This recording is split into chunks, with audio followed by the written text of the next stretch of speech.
somebody breaks free, he can chase anybody down. Chase anybody down. Exactly right. Yeah. I mean, I'm sitting there going like, what a smart. In my mind, I didn't bring that up, but in my mind, that's good. Now, have you seen this? I have not in person. Not in person.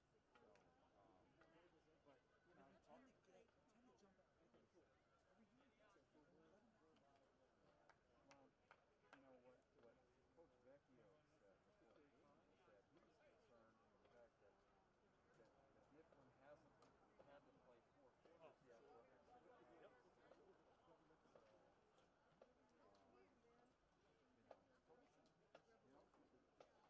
Yep. It's the game. I just hope that, you know, kind of this nice round robin, you know, between Exeter and Mifflin, and BC and Exeter, and then BC and Mifflin, kind of turns into, I think, what we hope, you know, absolutely. for Section 1. Yep. And then BC is kind of getting the credit tonight. Give them a lot of credit for playing whoever wants to play. At least they're playing games. Yeah. The funny thing was, though, is that, you know, talking with Bill Hess, I mean, I'm sitting there like, hey, bring me in on patient, play, let's all play. They aren't any different than Harrisburg, and he had opportunities to contact both of them. So, but he felt physically that you know, they could, you know, we're going to take care of it. Well, you know, I think he was hoping that somebody else would drop out and get another game. But they've got to. Did Weil have any luck with picking up a game? I'm not. So I saw the Middletown thing was going back and forth. No? Yeah. What do you like to say? How about it? Yeah. I think it's absolutely what it is. Yep. Hi, Mike. Hey, guys. Good. So, yeah, we'll see how it goes. See how it goes. That's all you're late again. I mean, we've seen enough of these games. You know what? We're out here on a Friday night. I mean, you know, my God. It's awesome. I sit here and think about all these games, all these years. Yeah. You know, I mean, what the heck? Incredible. My son's a 10th grade, so we got 2 more. So you've all the years of just watching. Now you mean something. Thankfully, my daughters were cheerleaders. I didn't miss a home run away for 11 straight years. I mean, it's just, you know, but it's what it's about. It is what my it's daughter's about. in 8th. They had a field hockey game at Twin Valley, so I went there. They came here. I wouldn't trade it. For me. Let's just say I wouldn't trade that. For me, it's just very special. Just being able to, because all along I felt that these games needed to be on TV. And finally, you know, Pat broke down last week to get them on TV. What was the last time they were on? So, I mean, you know, I commend those guys, him and Kyle, for, you know, allowing us to do this, and really, you know, so we'll do the best we can, you know. Always do it, enjoy it. Everybody seemed to like it last week, so that's great. You know, that's all we care about. My mom's in Texas. Oh my! Seeing my brother, and they watched it last week, so you gave him a chance to watch it. Incredible. It's awesome. That makes it worthwhile for us. Sure, doesn't it? It's awesome. Great job.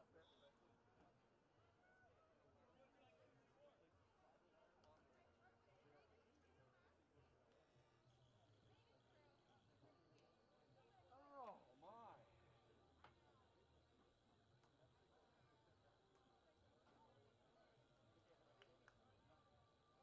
Gotta get a kill chart for the lanternflies tonight. They're bad. They are bad. I mean, they're landing all over me. Yeah.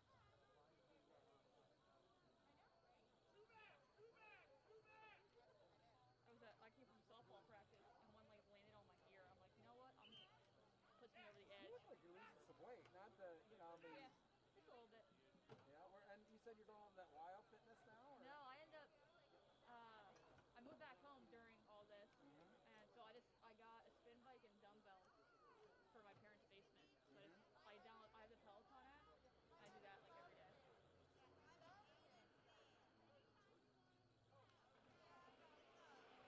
I heard Kohl's was closing. Are they closed? You've heard they were closing? I thought someone said they were. I wouldn't be surprised if they close. Well, first off, I didn't hear about it. Yeah. They changed names. Oh, that might be what it was. It's like now it's like PA Fitness because Gold's went bankrupt. Yeah. So they're changing their name to like PA Fitness. Bruce, you got what you need? I do. too. Thank you, Matt.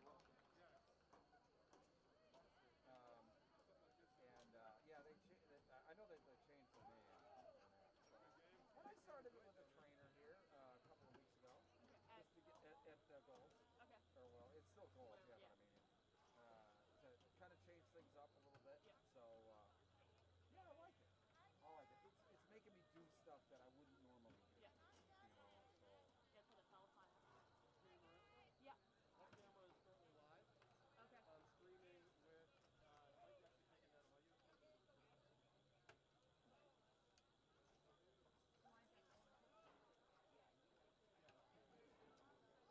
Yeah, really low level. Yeah. No contact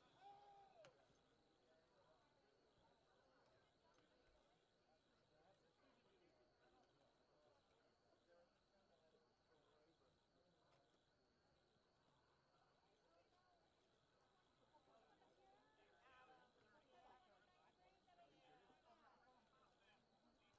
anything, just one of those weird, like, stepped over the ball, landed wrong type of thing. So, he had surgery last week. Yeah. About a week out of surgery. Well, they put it up now. We're on our own. Yeah, 6 months from Yeah, now. they put it up now. But, Yeah, and they're going to show the band. Yep. I don't know, like yeah, it does. It till. really does. He's got like a little opening video that he made, and then we'll go live. So, like 10 till, 5 till. So, same thing as last week. You know, we'll say it up there and everything else, okay? Exact same, like, no contact on the play. Okay. Just stepped over the ball. Yeah. Landed wrong. Broken Yeah, arm. he is. So. All right, I gotta head down there now too. All right, see ya. Ligament as well, actually, on his. Yeah, so both of them are out. Yeah, this is Obviously, and cardio too. So hopefully the sophomore year they'll be back and You okay over there? do well. Good, good. See, he didn't give me a call. No, he said, he's like, I just got a ticket, right? Yep. Just got the ticket. That's good. Let's do it, baby.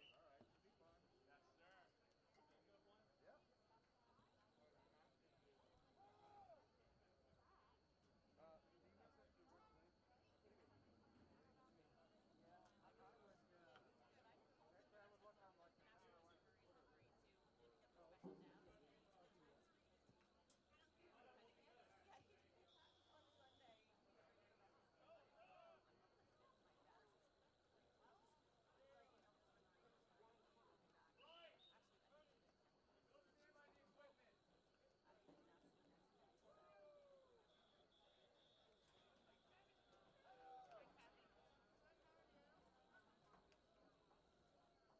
Hi, Mrs. Eagle. Hey. Hi, Marissa. How are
Test 1, 2.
The Governor Mifflin High School Marching Band is proud to present their 2020 field production, Revolution.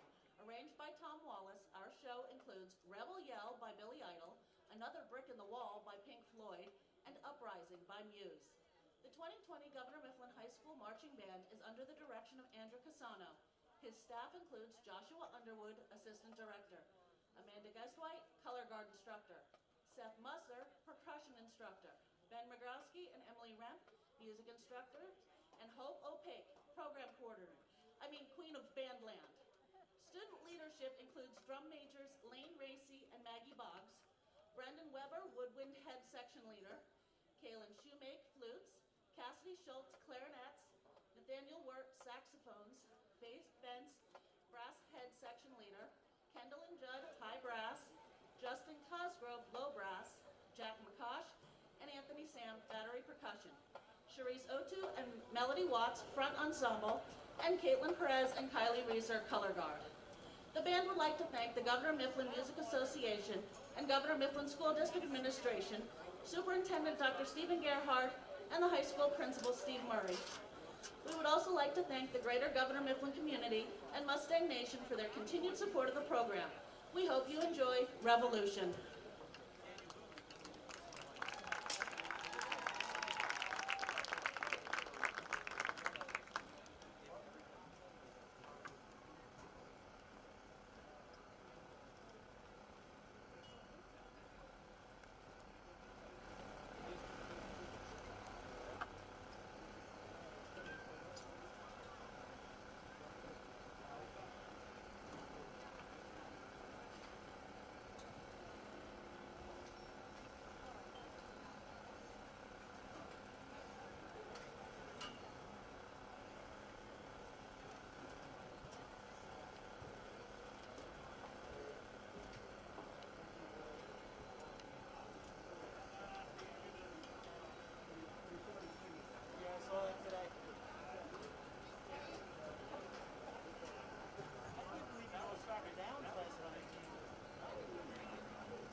Good evening. Welcome to Mustang Stadium for this evening's game between the Eagles of Exeter and the Mustangs of Governor Mifflin. Eagles are coached by Mr. Matt Ballard, the Mustangs by Mr. Jeff Lang.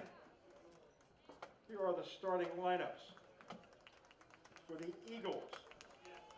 On offense at left tackle, 58, Sam Orzana. Left guard is 55, Lucas Palan. Tim Furman, number 59, is the center. And the right guard is number 65, Preston Brown. And the right tackle, 62, Anthony Casey. The quarterback, Kevin McCusker, number 4. The tight end, J.R. Strauss, number 18.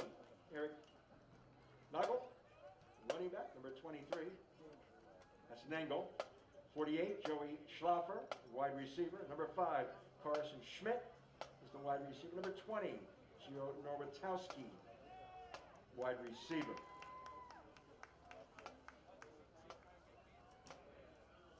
For the Mustangs, on offense, the left tackle, number 62, Dominic Scheide. The left guard, number 58, Devontae Phillip. Jacob Lopez, number 53, is the center. Matt Griffith, 61, is the right guard. The right tackle is 67, Adam Hoffman.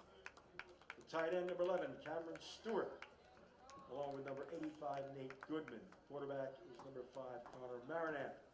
Running backs include number 27, Brandon Strausser, number 2, Trey Rock, number 10, Nick Singleton. The wide receiver is number 16, Greg Suber.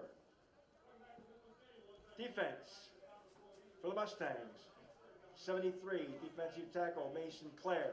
At defensive tackle, 51, Jose Landrum. Nate Goodman, number 85, is the defensive end, along with number 11, Cameron Stewart. Linebackers include number 27, Brandon Strausser, 19, Trey Rock, 13, Zach Parsons. The safeties, 16, Greg Super, number 35, Aiden Martin. Quarterbacks, number 10, Nick Singleton, and number 18, Eden Johnson. Punter, number 5, Connor Marinette. The kicker is number 12, Wes Grillo.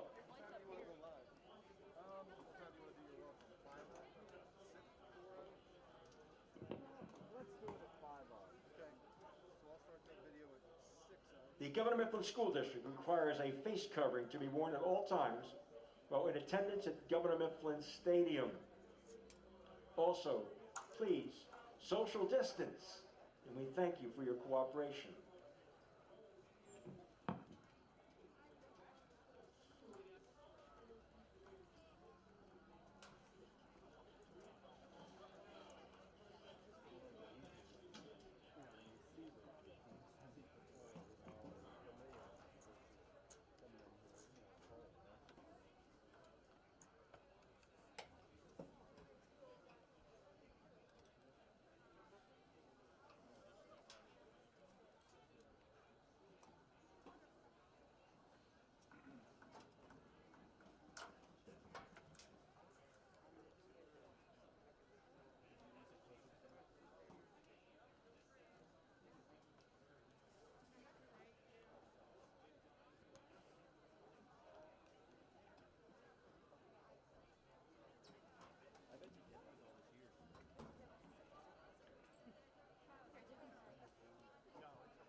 Ladies and gentlemen, the Governor Mifflin Mustangs.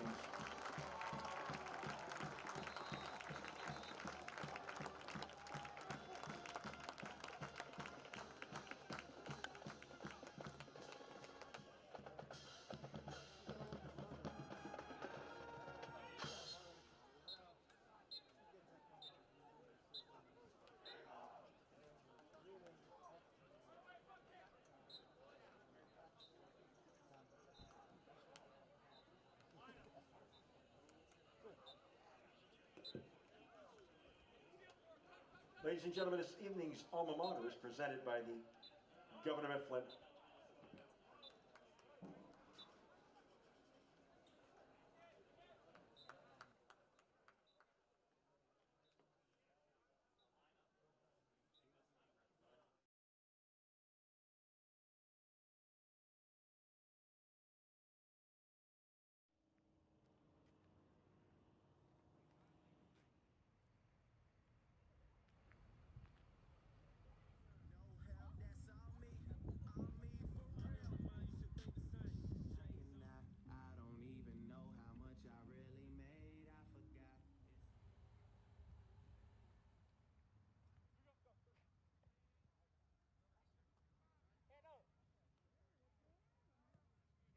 is not going to be on TV or anything,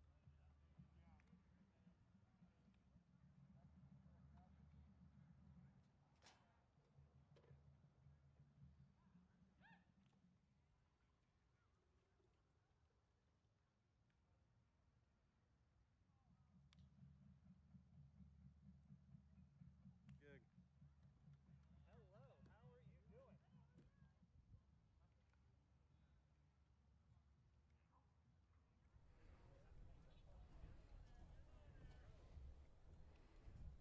Welcome to Governor Mifflin Stadium. Just some of the sights and sound you saw pregame there. My name is Bruce Badgley, along with Carrie Moyer. Carrie,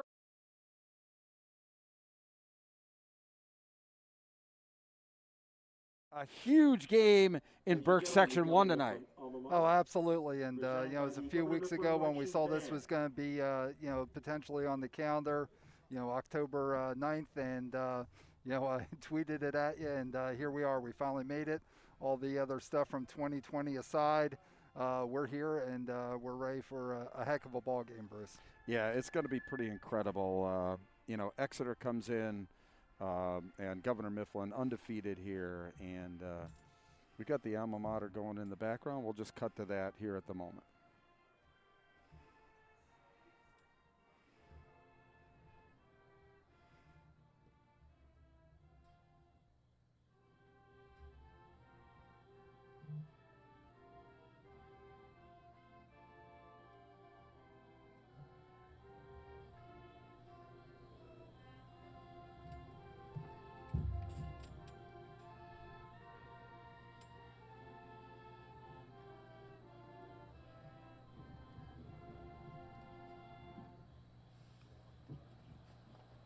This evening's national anthem is presented by Governor Mifflin Senior, Jasmine Weaver.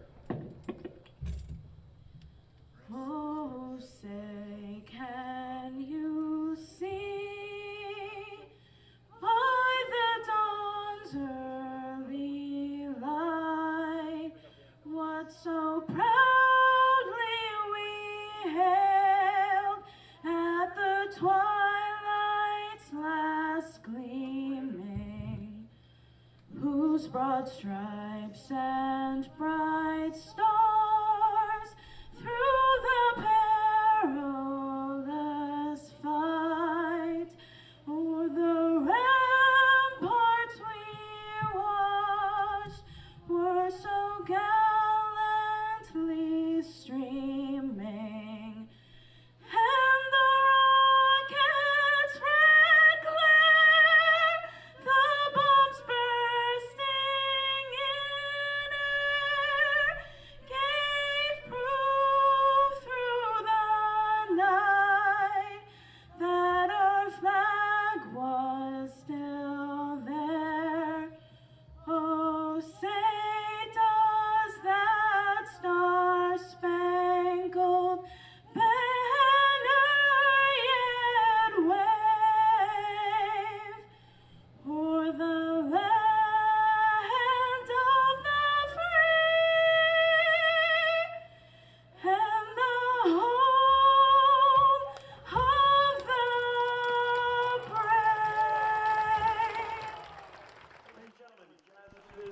All right, Kerry. I mean, getting ready for the kickoff here. You've been saying, all week that this is going to be a, really heavyweight showdown, and certainly it is. Between these two teams are pretty familiar with one another. No, they absolutely are, and again, I'll talk about as we go through our broadcast. I've kind of been pretty in tune with this matchup, and, and this series going on pretty much for the last decade. And I think one of the big things coming in is you've seen if you're looking at it as a heavyweight fight, Exeter Township's really been in a lot of slugfests to the very end as they've gone through this early part of the season.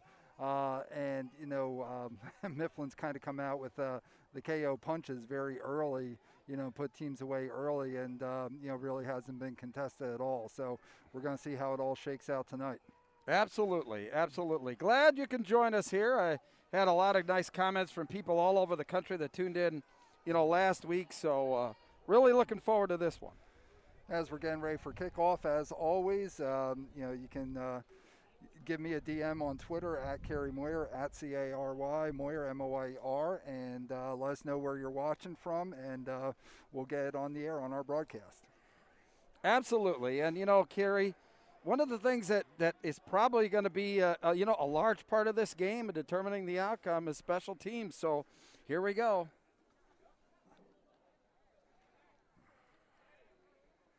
Moser to kick off for the Mustangs. For the Eagles, deep is Singleton. Nick Singleton back deep for Governor Mifflin.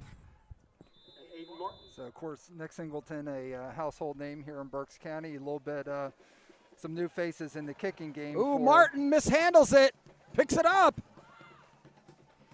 And he somehow squirts his way out to the 20-yard line. That could have been a disaster, but a good move by Martin there to get what yardage he could out of that. No, absolutely. And just talking about that, Exeter had two great kickers, punters, on their squad previously, with Henry and Cupid. Cupid going to Townsend, Henry going to Westchester, but some new faces in the kicking game. Getting ready here for our first offensive set by the Governor Mifflin Mustangs. At quarterback, starting quarterback, Connor Marinack. And to his left there, looks like that's Nick Singleton, who gets the ball, and he breaks through for about 3. Nice tackle there. Looks like that was number 20 on the tackle for Exeter, Gio Nowatarski. 20 for the Eagles. So 2nd and 7, just underway here. Governor Mifflin Stadium, the Governor Mifflin Mustangs, and Exeter Township Eagles. Glad you could join us here. Small Player, Big Play presenting Berks League Football. Now, great to be back. We got to see Governor Mifflin last week against Mifflin County, and we had to say Mustangs and Huskies. Tonight we can just and a nice panther. There it goes. Number 16 with the catch for Mifflin, Greg Stuber. And I talked about that earlier this week. I felt Governor Mifflin had to throw the league football. Now, great to be back. We got to see Governor Mifflin last week against Mifflin County, and we had to say Mustangs and Huskies. Tonight we can just and a nice panther. There it goes. Number 16 with the catch for Mifflin, Greg Stuber. And I team so far this year haven't had to do anything fancy. Haven't really opened up the offense, and I think we'll see a little bit more tonight. Singleton again for about 3. Singleton. So we're seeing Singleton get the early touches here.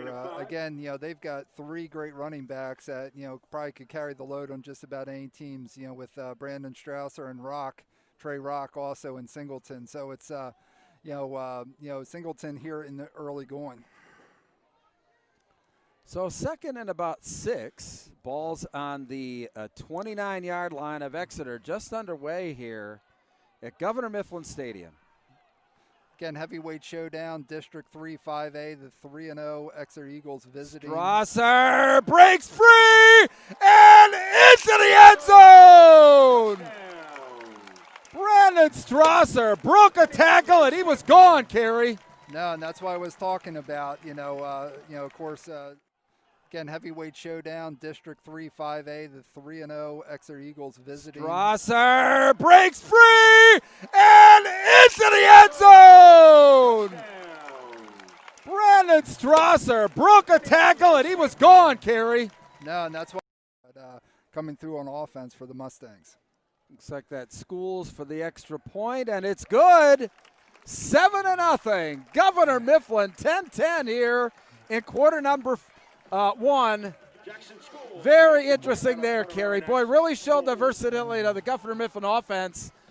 Just moving quickly down the field, actually throwing and running. Well, and that's our MO, putting up points early and not letting off the gas. So, we're going to be able to see if Exeter can answer back here, when they get on offense.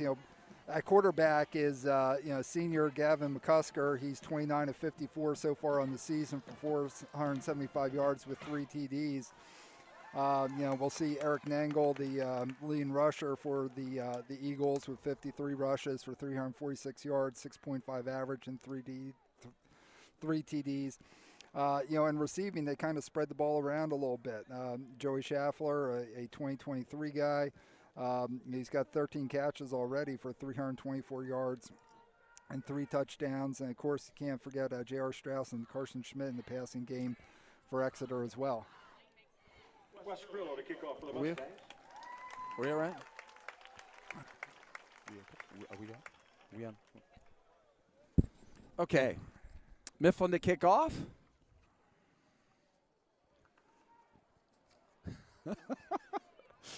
Oh, beautiful night, Kerry. Actually, breeze kind of picking up a little bit. Still a great night for football here. Great Friday night for Pennsylvania high school football. Exeter Township Eagles at Governor Mifflin Mustangs. That was Wes Grillo kind of squibbing it. Oh, it's on the ground.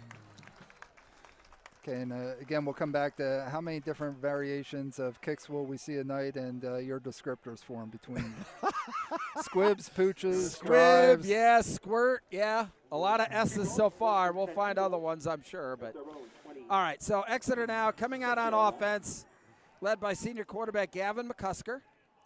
Again, Exeter 3-0 coming in, Mifflin 2-0. Had that week that they did not play, working through some 2020 issues, both in District 3, 5A. Exeter is currently number 10 in the state in 5A, and Mifflin is ranked number 6. It's like he's got Yoakum there to his left.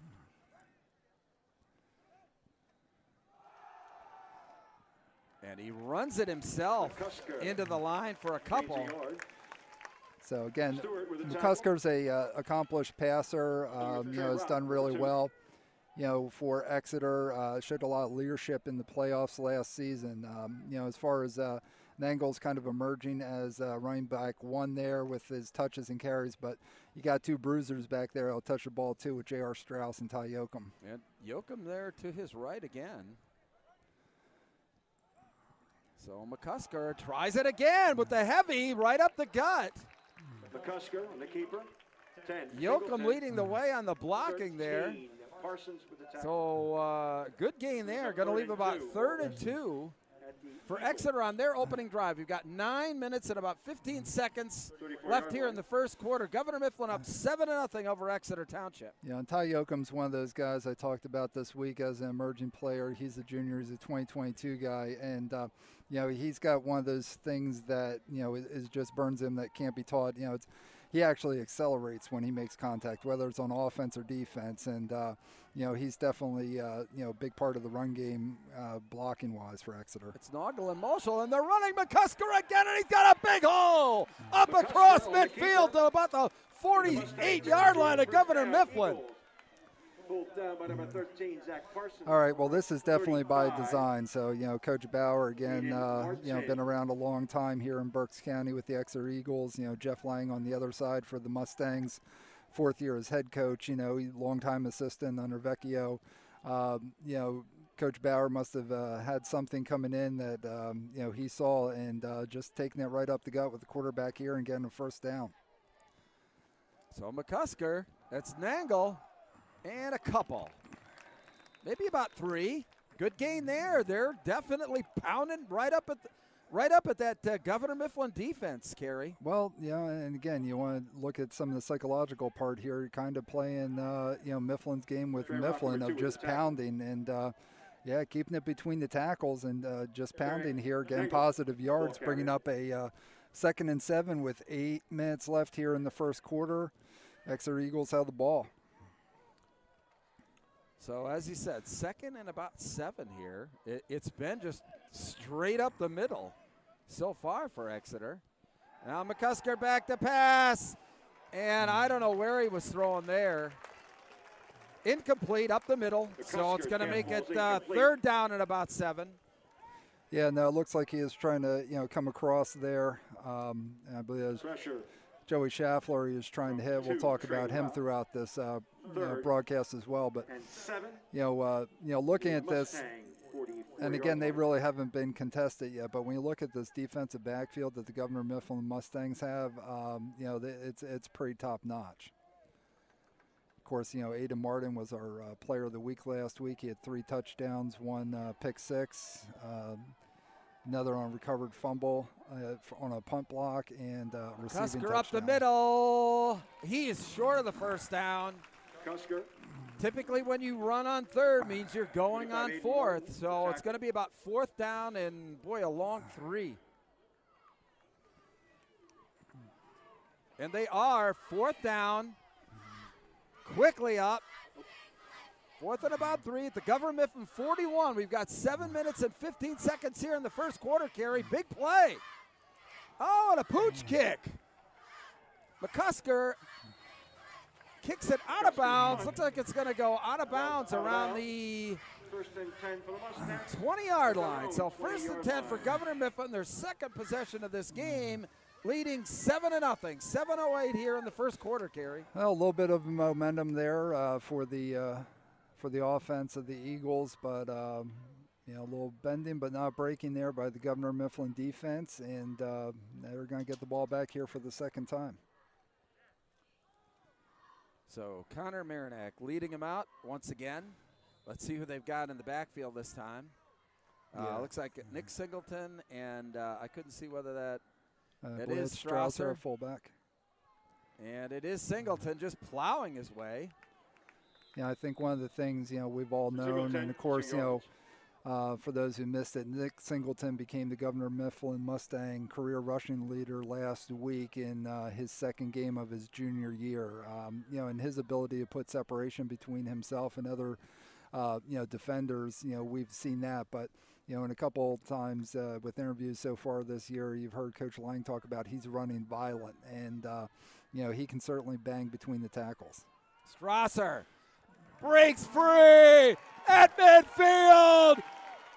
He is still going, and McCusker brings him down at about the 32-yard line. Wow. Well, they're keying on Singleton, and things are opening up for Strausser early on, Carey. Yeah, maybe a little role reversal there, coming out early, Singleton getting the first couple touches kind of banging, and now we've seen Strausser kind of be the breakaway guy here with 2 nice runs. Of course, the first one resulting in a touchdown. This one taking them deep into Exeter territory down at about the 32. 1st and 10, 6:11 left here in the first quarter. And that's Trey Rock, Carey that time for a couple. So that's the 3rd guy I mentioned here as far as running backs for Mifflin. We've already seen Singleton, and we've seen Strausser, and Trey Rock's the other guy that's going to, no pun intended, get the rock, Bruce. Yeah, we talked last week. That's like the classic name there. Hey, I want to do a quick shout-out to the guys at 123 Main Street. Thanks for checking out the game, guys. Really appreciate it. And don't forget to DM us from wherever you are. At Carey Moyer, let Carey know where you're watching the game. Singleton, not a whole lot, and a flag comes flying in. Boy, it might be a face mask. Yeah. Singleton popped up without his helmet. Yeah, nice job by the left side of the Exeter defense, though, kind of stringing that out, not letting Singleton get the corner. Yeah, personal foul face mask on Exeter. So again, that's Bruce, going to tack on a few. We've seen a lot of classic battles here over the years. All right, always good to have the referees mic'd. Yeah. It sounded like he was in a bar, though. turn it on there. So anyway, all right, that's going to give Governor Mifflin a 1st down Got about 5:31 here remaining in the opening quarter. Going to take them all the way down to about the 13-yard line. So, or 14-yard line. Mifflin in business on their second drive of the game. The Eagle. Yeah, this is kind of what we've seen so far out of Mifflin this season. Rock right up the middle, very close to the end zone. To the 2. First and goal. Down to the 2-yard line. Governor Mifflin finding success up the middle early. So we see Strausser checking back into the game here. Yeah, typically it's the Nick Singleton show when it gets close to the end zone. Got split backs in the backfield, Strausser and Singleton. And Singleton, I don't think he got in, did he? No signal yet. Just short. So second and goal for Governor Mifflin. Second down Mustangs. Second and already goal leading 7-0 with 4 minutes and 45 seconds remaining here in the opening quarter of this huge Berks 1 matchup. Marinac sneaks it across for the touchdown.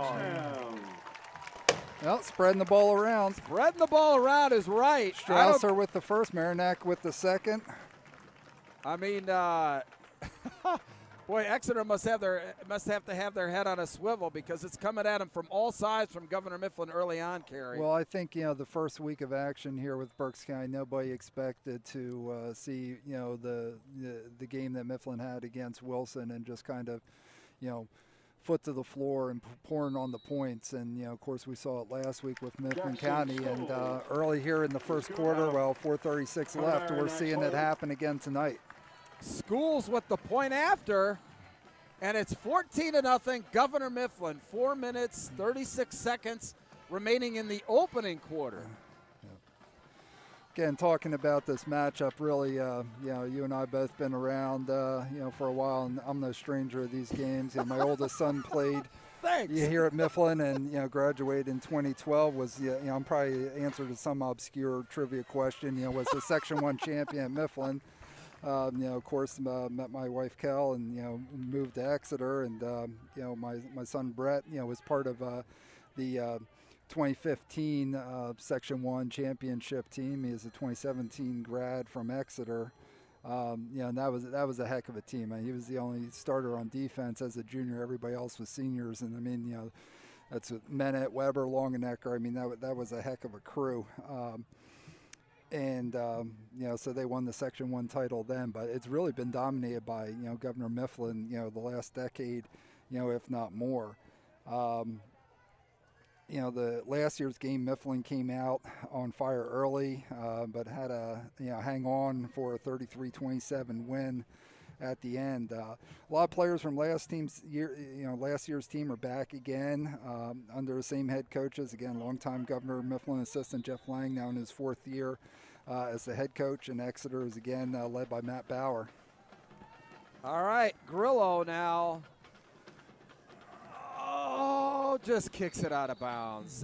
Maybe not the, it's going to give good field position to Exeter to start this drive.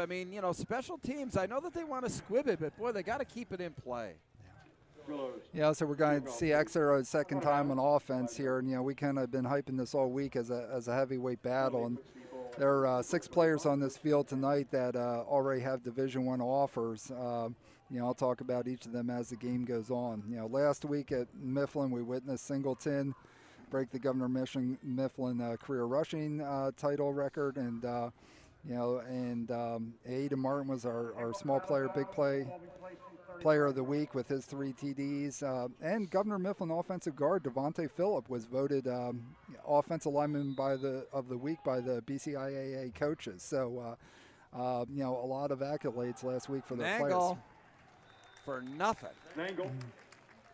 So again, Nangle's kind of emerged as running back 1 here for Exeter. Again, a bulk of the carries and the yards so far this season, for Exeter.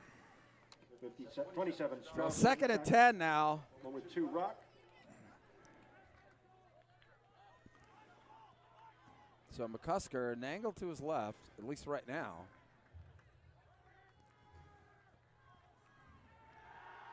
Looking deep.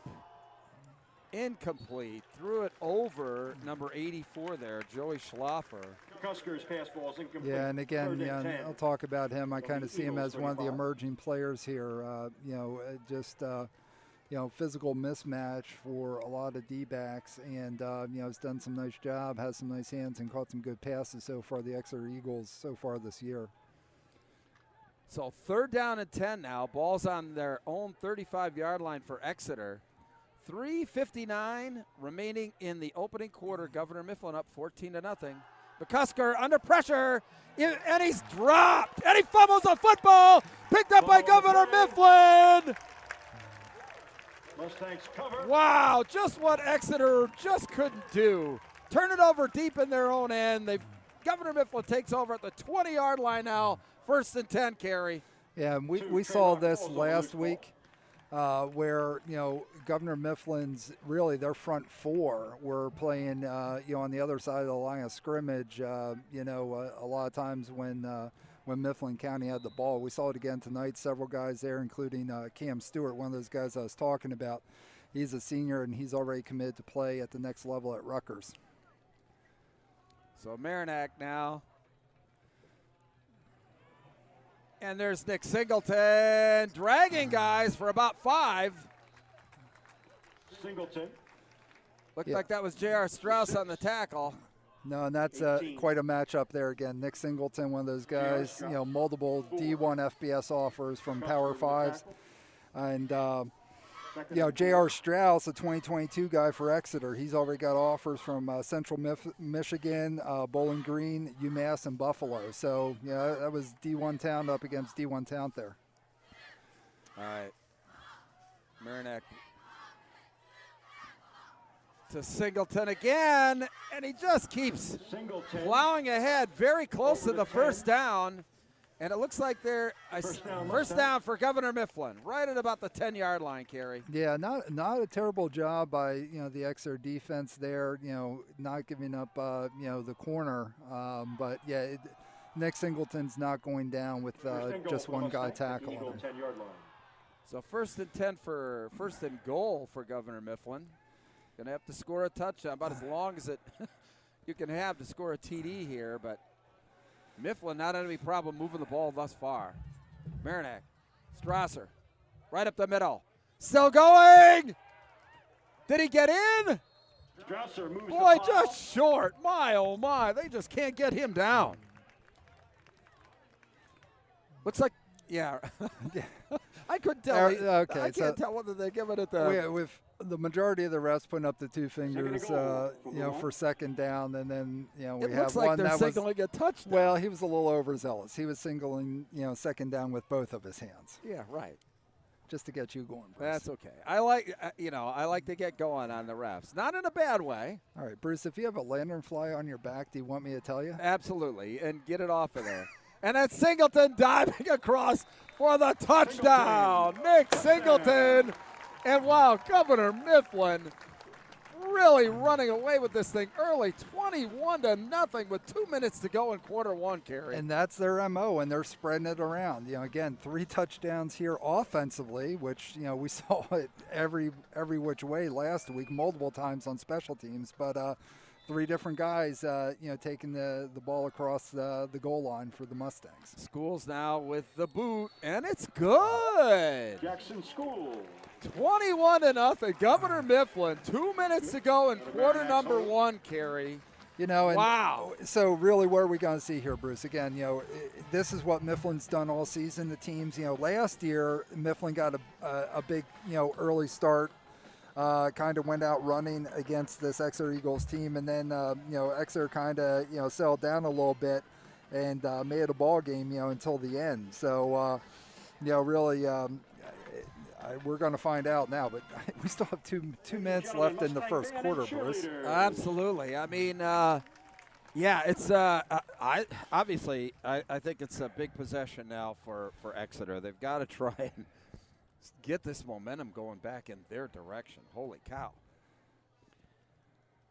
So I think Wes Grillo had been kicking it there. I'm not entirely sure what, the Mifflin special teams are. Back deep, Gio Nowatarski and Jeremiah Nixon. You know, I think they're really giving them a lot of maybe a lot more cred in that. I know that Grillo kind of kicked a couple into the end zone last week. So here's Wes Grillo now. And a squibber up the middle. Fielded by the up man. Oh, and he breaks free. See, I'll tell you what. That was a nice run back there by number 24, Ty Jonas. But, if you're going to squib it, you got to defend it. Grillo with the tackle. 1st and 10 Eagles at their own. So 1st and 10 at the 45 carry. We got 154 here. Really a big possession for Exeter to get something on the board, I think.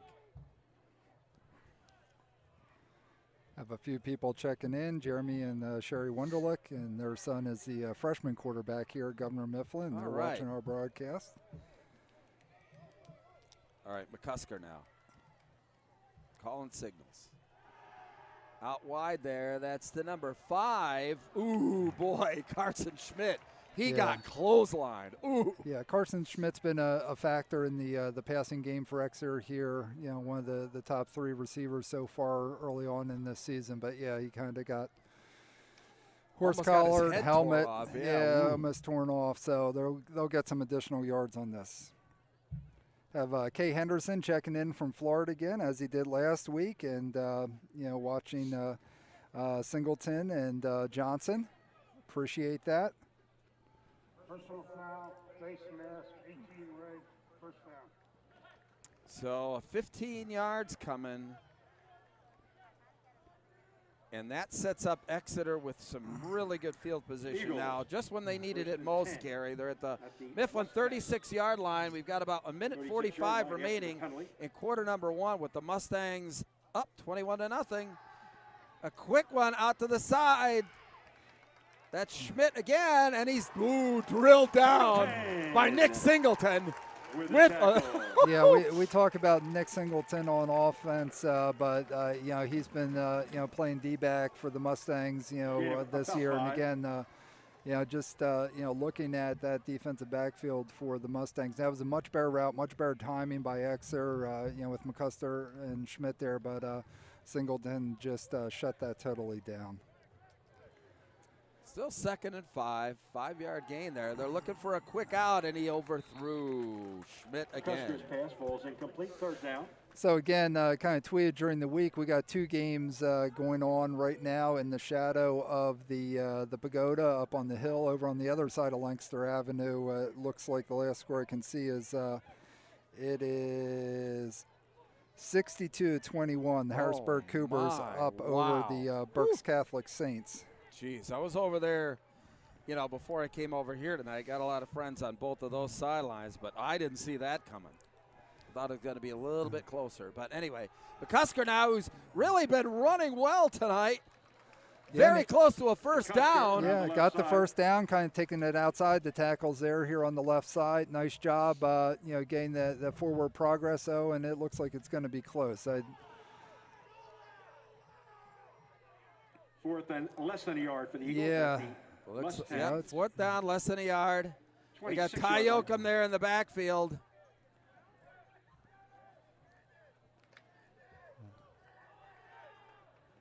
Yeah, Ty is the single back.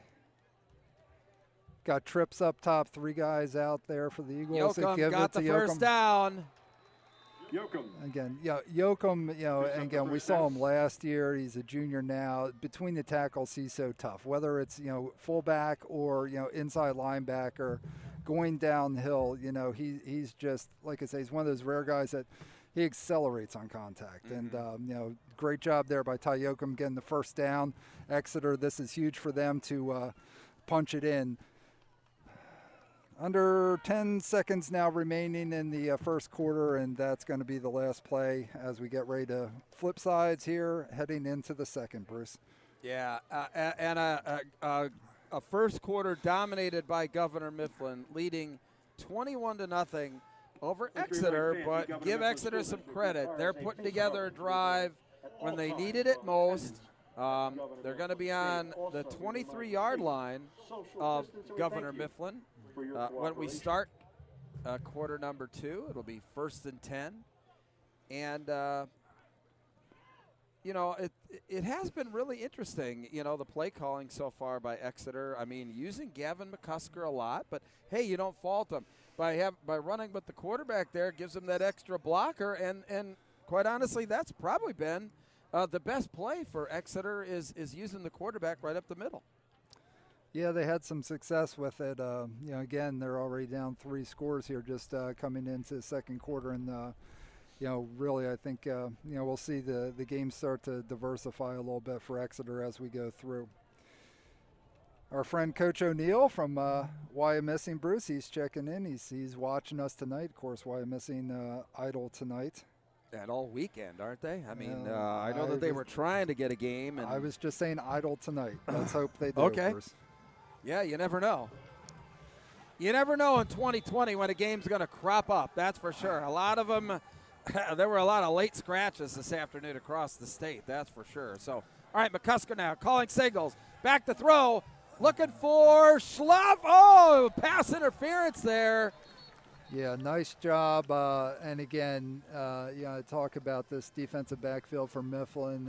In my opinion, very good. But you know, at 6'7", he creates mismatches, and yeah, a little pre-throw activity there. Nice slant across the middle, and just a tad of confusion there by Mifflin, and he was open, and unfortunately for Mifflin, penalty for pass interference. So that's going to set up Exeter Township with some really good field position now. Holding. First down. Will DeYoung with a touchdown for Berks Catholic. Now let me ask you a question. Isn't holding 5 yards? After the penalty walk-off at Eagles, 1st and 10 from the Mustang 13-yard line. I mean, it was 1st and 10 from the 23. They gave him a 10-yard holding penalty? Okay. All right. Well, so it's 1st and 10. I mean, maybe it was pass interference and it was half the distance. And a good play there by the Governor Mifflin defense. No, that's what, you know, we kind of saw a lot of last week too. The just recreating the line of scrimmage. You know, the penetration there by that Mifflin defensive front 4. So not much there. So it's going to be 2nd down and about 9 now. So just ball's on the, looks like about the 14-yard line. I don't know what the stoppage and play is all about at the moment. All right, 2nd and 10. Yep, officially ball at 13. 11 minutes left here in the second quarter. So McCusker back to pass. Looking, tipped at the line of scrimmage by Governor Mifflin. Yeah. I think that might have been Cam Stewart. Yeah, Stewart, nice job there getting that penetration and getting a hand on that ball. So now 3rd and 10, or close to 10 yards here. Ball's on the 13-yard line, Carey. Really important possession here to get 6 for Exeter, I believe.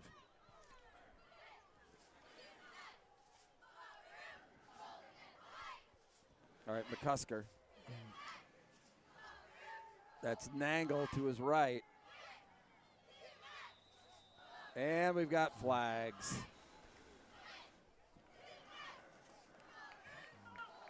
Dead ball, false start in the offense.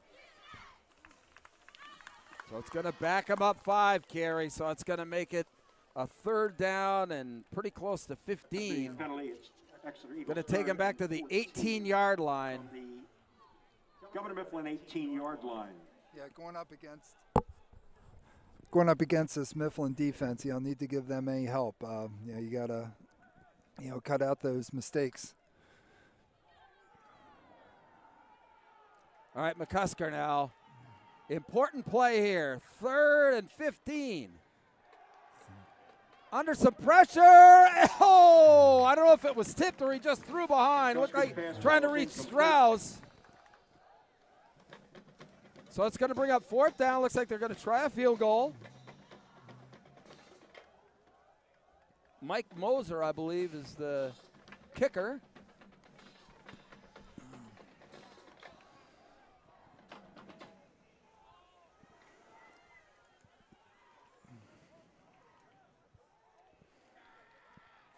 Snap down, boot. That doesn't look like it's going to make it, and it didn't.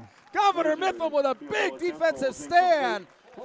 They bent, but they didn't break there, Kerry. No, that was a great job by that Mifflin defense. You know, the miscue with the false start for Exeter, you know, certainly didn't help things. But, you know, that was Exeter's best shot so far to try and get points on the board, and they didn't come through. But 10:43 left here at Governor Mifflin here in Shillington.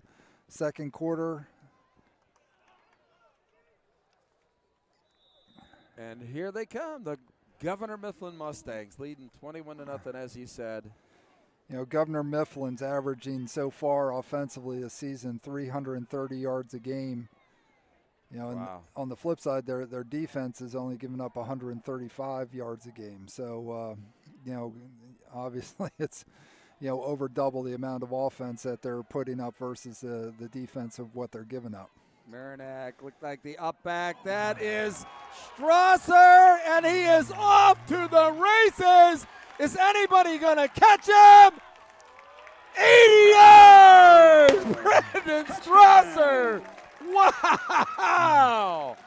Look out! Holy cow! 80 yards! Well, I'll tell you what, Bruce. You know, I don't have the official numbers here in front of me yet, but with those 3 long runs he's had so far tonight, you know, he's got to be over 150 so far. You know, and another touchdown. Strausser, the senior, he has a Division I offer so far from St. Francis, and you know, again, you know, to get through the line and then not let anybody catch him. Great job by Brandon Strausser. And Schools with the point after. 28-0 Mustang. 10:30 until half. Wow, the big plays for Governor Mifflin this first half so far. Wow, Brandon Strasser. Man. I've got to be honest, Bruce. I mean, not necessarily what I was expecting here with 10:30 left, but I can't say I'm surprised. I mean, again, Mifflin County, not necessarily the same caliber, you know, that Wilson is at, but with what they did to Wilson early on and what they're doing so far tonight to the Eagles of Exeter Township, you know, again, right now, Mifflin is ranked number 6 in the state in 5A. If this continues, I only see them going up. Well, look, there's a lot of game left. I mean, we've talked many times about in this series how Governor Mifflin has usually, you know, had to start up fast and hang on. So, you know, we'll see. I mean, but 28-0. We still have 10:30 until halftime. Oh my! I mean, I'll tell you what.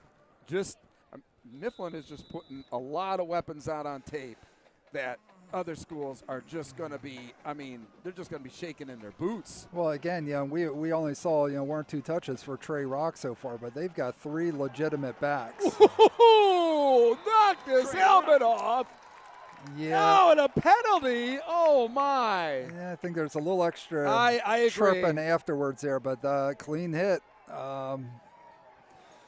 And another flag comes flying in. That, you know, that's a you know, my buddy Daryl, when we were talking on our show Fresh Set of Downs earlier this week, one of the things that he was stressing, and we had Coach Lang on as our guest, is, you know, trying to keep, you know, the emotions in check, you know, and there kind of got the best of Governor Mifflin on that particular point, but I'll tell you what, Mifflin is fired up, that's for sure. Yeah, and I think it's, you know, pretty safe to say that Mifflin's for real, Bruce. Look, there's still plenty of game here left, that's for sure, but they've looked as advertised, you know. But you can't make mistakes to let the team back into the game. Right. I mean, so 30 yards of penalties, and now Exeter gets right back into Governor Mifflin territory. You just can't do that. You just can't do that. Well, and we'll find out here, in the next few minutes, is Exeter going to be able to capitalize on this, In or Mustang territory. First and is 10 this for the Governor Mifflin defense going to come up gangbusters Mustangs, again? 44-yard line. All right, so first and 10 for Exeter. Ball on the Governor Mifflin 44. We've got 10:25 till halftime. And obviously an important drive for Exeter here to get some semblance of momentum back on their side. So McCusker. Nangle, nothing. Maybe a yard. At the line of scrimmage. So looks like about 73 for the 2nd and Mustangs. 10. He didn't get much there, Kerry. Mason Clare. Jose Landrum, 51 in that tackle. No gain. Exeter has moved the ball. They just, haven't been able to really string together a complete drive. So McCusker now. Nangle breaks free. And inside the 30-yard line. Nangle on the carry. Yeah, nice job by Exeter offense there, and really, talked about before. You got to give credit there, Ty Yoakum, having the block that kind of sprang him there. First down, Eagles. So Mustangs 1st and 30-yard 10 at the Governor Mifflin 30-yard line for Exeter Township.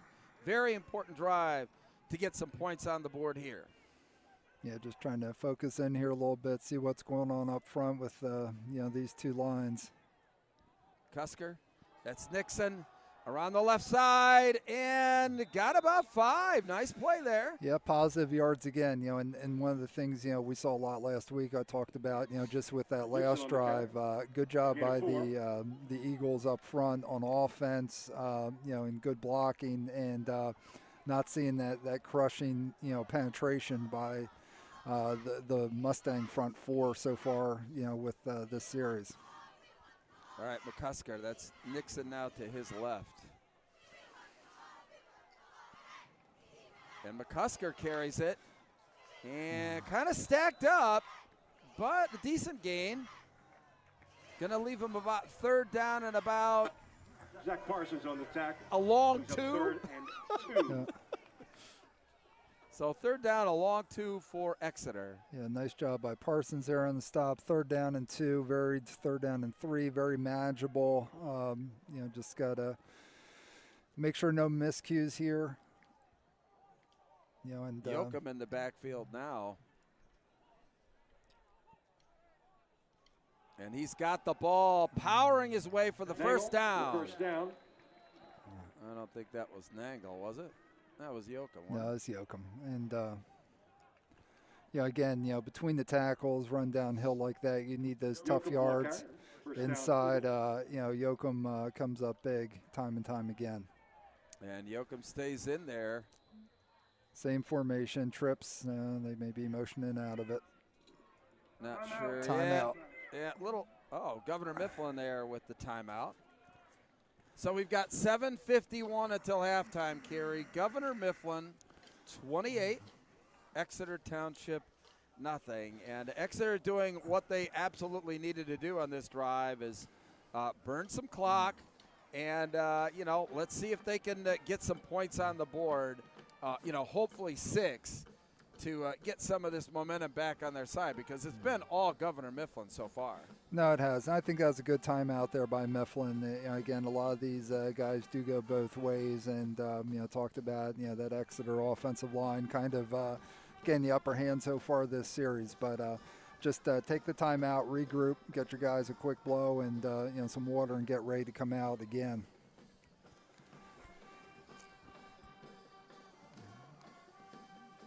Again though, Bruce, I mean the amount of talent that's on this field tonight.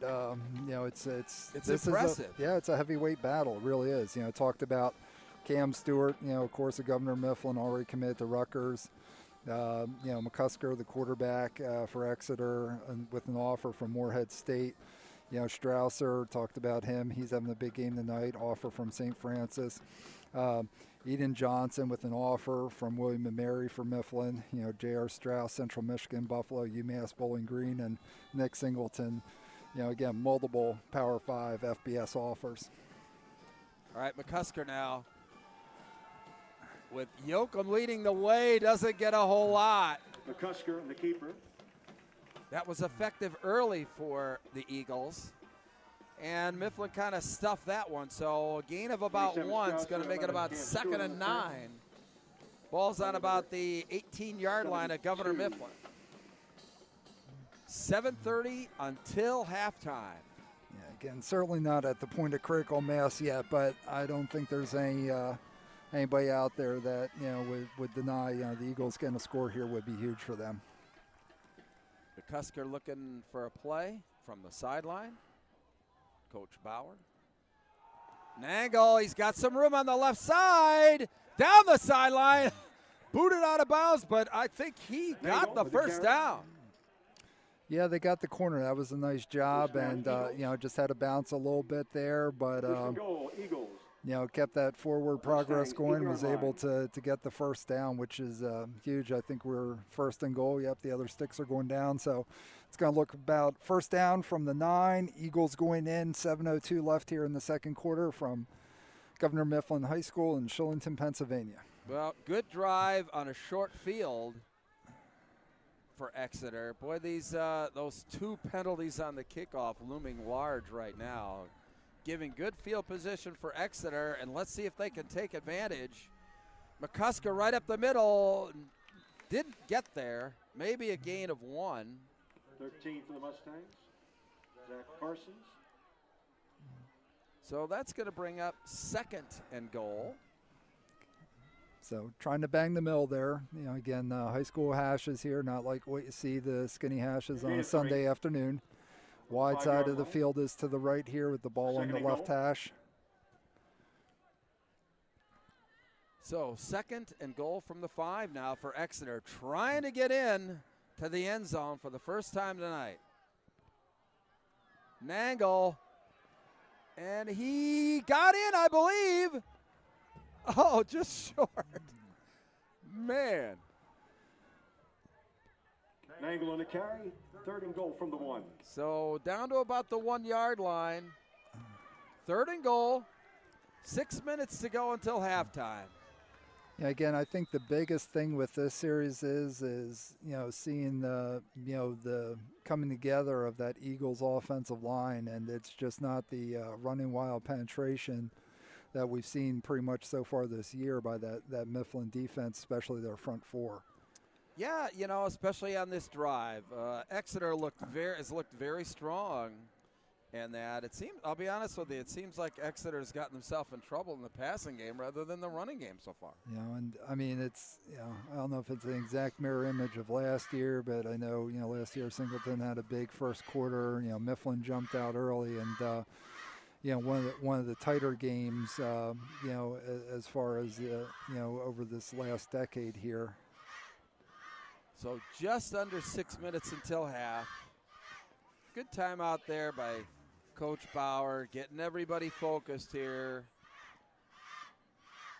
Very, very important to get the touchdown here. So it's 3rd and 1 for Exeter on the Governor Mifflin 1-yard line. I believe it was, you know, Mifflin put up 33 last year. I think, you know, over this last decade, there was only one time that Exeter's held Mifflin less than 28 points. Yoakum, oh, he drives in for the score. Ty Yoakum not going to be denied there. Touchdown, and a touchdown for Exeter. No, nice job by Yoakum. Again, you know, when they need to get the tough yards, you know, he's the guy they go to, and gets the Eagles on the board here with 5:55 left in the second quarter. Point after attempt coming up. Looks like Noah Tarski, or who is that number? Couldn't see exactly who that was kicking. That was number 32 kicking for Exeter. Mike Moser boots it through. Yep, Moser getting the reps again. We just got so used to in Berks County here with the specialists, with Henry, who was at Exeter, now's at Westchester, and Cupid, who's at Townsend, and the Knowles, kind of course, the golden at age Delaware, of kickers. Yeah, Delaware State, and of course now his younger brother's kicking out there, but kind of changing of the guard with the kicking game. Well, just what the doctor ordered for the Exeter Eagles, a nice drive set up by 30 yards of penalties on the kickoff by Governor Mifflin. I can't help but, like I said, look back at what my buddy Daryl Daniels said on our first set of down show, that, saying that Mifflin had to keep those types of penalties in check if they, wanted to, stay with this game. And Daryl, great football mind, and you guys getting together, a fresh set of downs, and having guests on each week, talking about District 3 football. You guys have been doing it for a couple years now, and of course Daryl certainly knows what he's talking about. Martin lets it go out of bounds. Good play there. Yeah. A little bit of indecision, but smart play letting it go out of bounds. So that'll give Governor Mifflin decent field position with the kick going out of bounds. Talking about Daryl, again, I think you guys first met out at one of the Big 33 games, and of course Daryl happens to be a MVP of a Big 33 game for Pennsylvania here, and of course went up to Syracuse and was catching passes from McNabb up there back in the day, and spent his time in the league as well. Yeah, I remember the game the Big 33 game I met Daryl. There were 9 guys on the Big 33 roster that he trained. I mean, that's incredible. And he trains them all. This is an incredible guy, incredible football mind. And Strausser fighting his way for 3. I think that was Trey Rock. And it was Trey Rock for about 3 yards or 2. Nice job by the Exeter Eagle defense there too.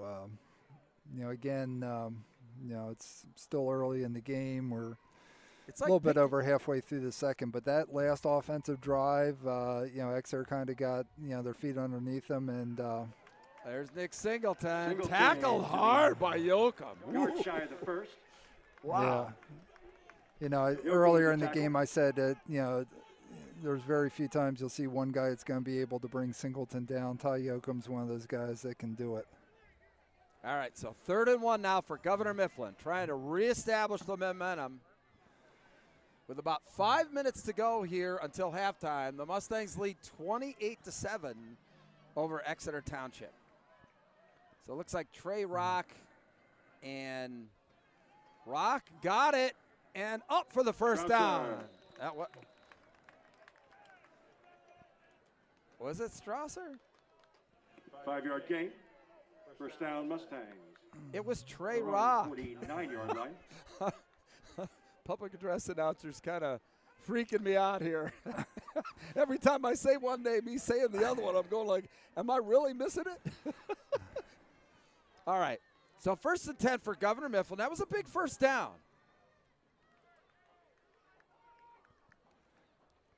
He continued to pound it with Trey Rock. 6. Yeah, number 2 is Trey Rock. Yeah, I know, correct. I thought. I mean, had me second guessing. Last time I checked, it was Trey Rock. Yeah, Strausser's 27. I am right. The fans are telling me that I've got the right guy. So. All right. And we're al fresco. Beautiful night here, Kerry. Wow. Slight breeze, just incredible night. The cigar ash off in the distance. Yeah. Looks like there's a cop car around it, too, up there. Yeah, I saw those flashing lights. I just didn't get a chance. Nick Singleton down the sideline. Look at him go. Down to about the 17. Coach Lang says he runs violent. He's evolving, and he does. He just runs so violent. But again, I come back to, you got Nick Singleton, you got Strausser, and you got Rock. Pick your poison. Any one of those guys is a feature back on most teams. And a good timeout by Exeter. I mean, they've really got to make a stand here. They cannot let Governor Mifflin just run right down the field after that score. So Mifflin's got a 1st and 10 at the 16-yard line, Carey. But yeah, it's pick your poison. I mean, you're going to stop the inside. When you stop the inside, then you got Nick Singleton on the outside, and the one pass play that they're still doing this all on the ground. I mean, they've thrown one pass, the big completion there, but wow. So we had 2 games going tonight here, kind of a doubleheader with a little crossover. Of course, right across Lancaster Avenue, the Harrisburg Cougars were visiting Berks Catholic Saints. That one's final now, and that was a 62-28 win for the Harrisburg Cougars. Talking to Coach Everett before the game, I mean, he's crying the blues on the fact he only had one defensive starter, didn't know what the heck was going to go on. They hadn't been practicing long, no scrimmage, no games. What do? They come out and they lay 62 on BC. Wow. Marinac, rock, wide open and in for the touchdown! 16 yards! He got it right that time. Yeah, he got it right that time. 60, that just opened wide open. Great blocking by that Mifflin offensive line, and now it's 34-7 with 3:27 to go until halftime, Carey. So again, spreading the ball around, and same thing, with the scores here and the touchdowns for Mifflin. Schools now. And he's been good on all of them. So 35-7, 3:27 until halftime. Governor Mifflin, offensively, just a complete juggernaut here in the first half, Carey. Well, we haven't seen anybody slow them down so far this season, and I don't know if we're going to see anybody slow them down the rest of this regular season. Jeez. And 2020 is 2020, and I'm just thankful to be sitting here with you tonight, Bruce, being able to do this game, because we have no idea what tomorrow will bring. This team's loaded. Across the board, they're loaded. I mean, they don't have to rely on just any one guy. I mean, we've seen it now week after week. I mean, and even, like I said, they're not having to throw the ball, but, I mean, they've got weapons with Aiden Martin, Cam Stewart, that they just haven't even had to bring out of the tool chest yet. No, and I think, once the second string guys got in, pretty good amount of reps there in the second half. Last week we saw another pass, but the one pass they did throw, early on when the Stars were still in was to Aiden Martin. That was one of his 3 touchdowns, his receiving touchdown. I think that was the only pass that the starters threw that Connor Marinac threw was for the touchdown to Aiden Martin. So, just hard to not use the word impressive next to Governor Mifflin, when you talk about this team. But, hey, look, there's another half of football to go. It's still 3:27 here in quarter number 2. So here's Nixon now, and they kicked it deep that time, and he's up the sidelines. Can't get him down, and he's out to the 30.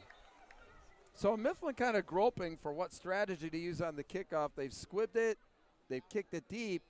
And, Exeter's done a good job of getting good field position off of their special teams. Now they have to capitalize again, Carey. Yep, 3:20 left here in the second quarter. 1st and 10 from their own 30. Let's see if Mifflin can, come up big on defense, or let's see if Exeter can kind of, keep building on what they did that last offensive series and get the ball downfield. Exeter's a big play team, too.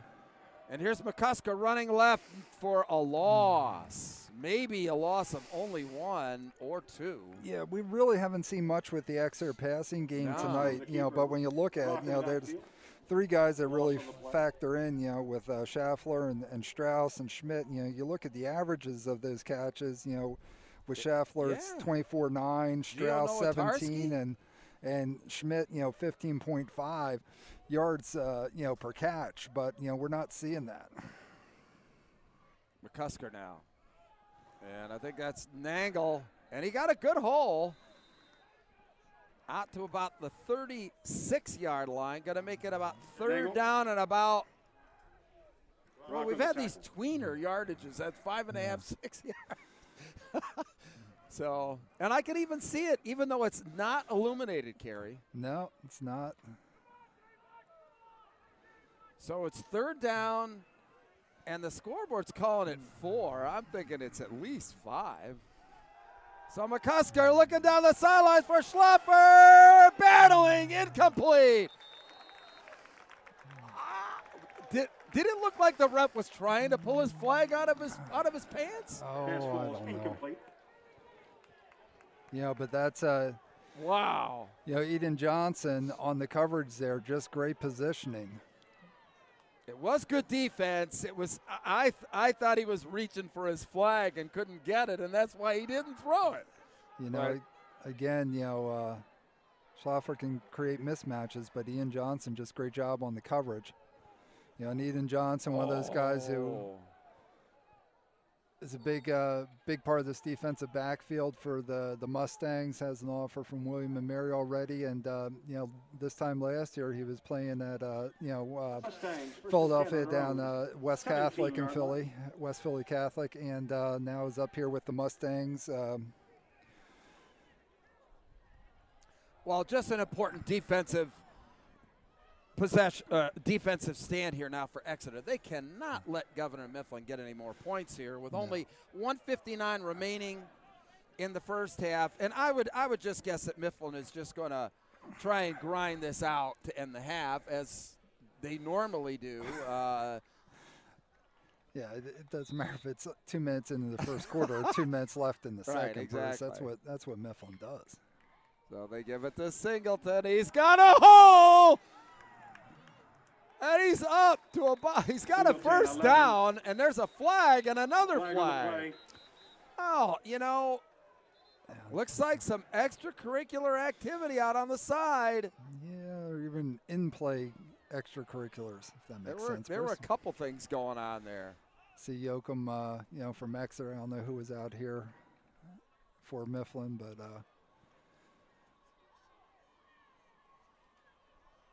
waiting for the officials here now. Couple of hankies out on the turf. So what is that flashing light up at the pagoda? That looks like it's some type of police activity up there. Either that or there's a fire. It is the cigar ash. For those of you joining us for the first time, let me apologize for Bruce. I'm for those from people here. From out of state who have no idea what I'm Bruce talking is from Indiana, and I've tried to. I even tweeted this week with a picture with the pagoda in. I'm doing my best, folks, but it's still the cigar ash to him. Yes, the cigar ash. We like to be. We have 2 penalties on the flag, both on the offense. Holding, that penalty is applied. Personal foul, that player is ejected. Wow. An ejection. I think that was number 12 for Governor Mifflin that was disqualified, I believe. That was Wes Grillo, one of their kickers.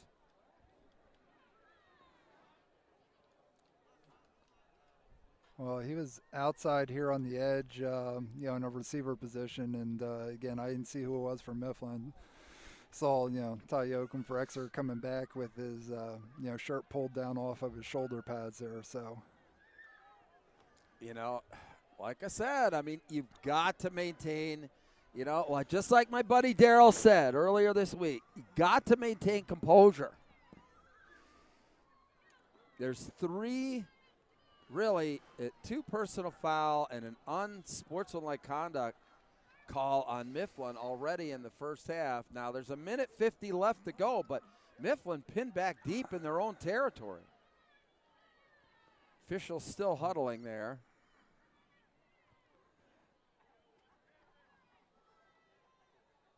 As I said, 1:50 to go. First down and 13 now. Well, Mifflin certainly plays hard, and they play with aggression. And you know, again, as a coach, you don't want to see those miscues, but you know, I'd rather have to try to throttle guys back a little bit than try to teach them to be nasty and you aggressive. Don't necessarily want it from your wide receiver away from the ball. I mean, I can understand alignment or whatever like that, but the wide receiver away from the ball, I mean, you got to just try and. What do you got against wide receivers? Nothing. He wasn't involved in the play. I mean, there's no reason to really get for that kind of penalty. But and so we're going to start again here. I don't know. Somebody call timeout. Well, the officials are sure are doing a little kumbaya there around the football.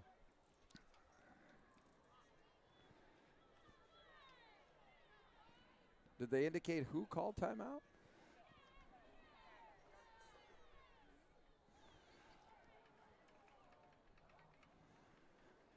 All right, so I guess they're going to redo the penalty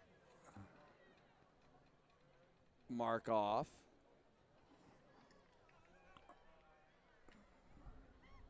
So I guess they have to go back to the original line of scrimmage. How can they do that? It was a dead ball foul. There's these guys. I'm trying to understand what they're doing.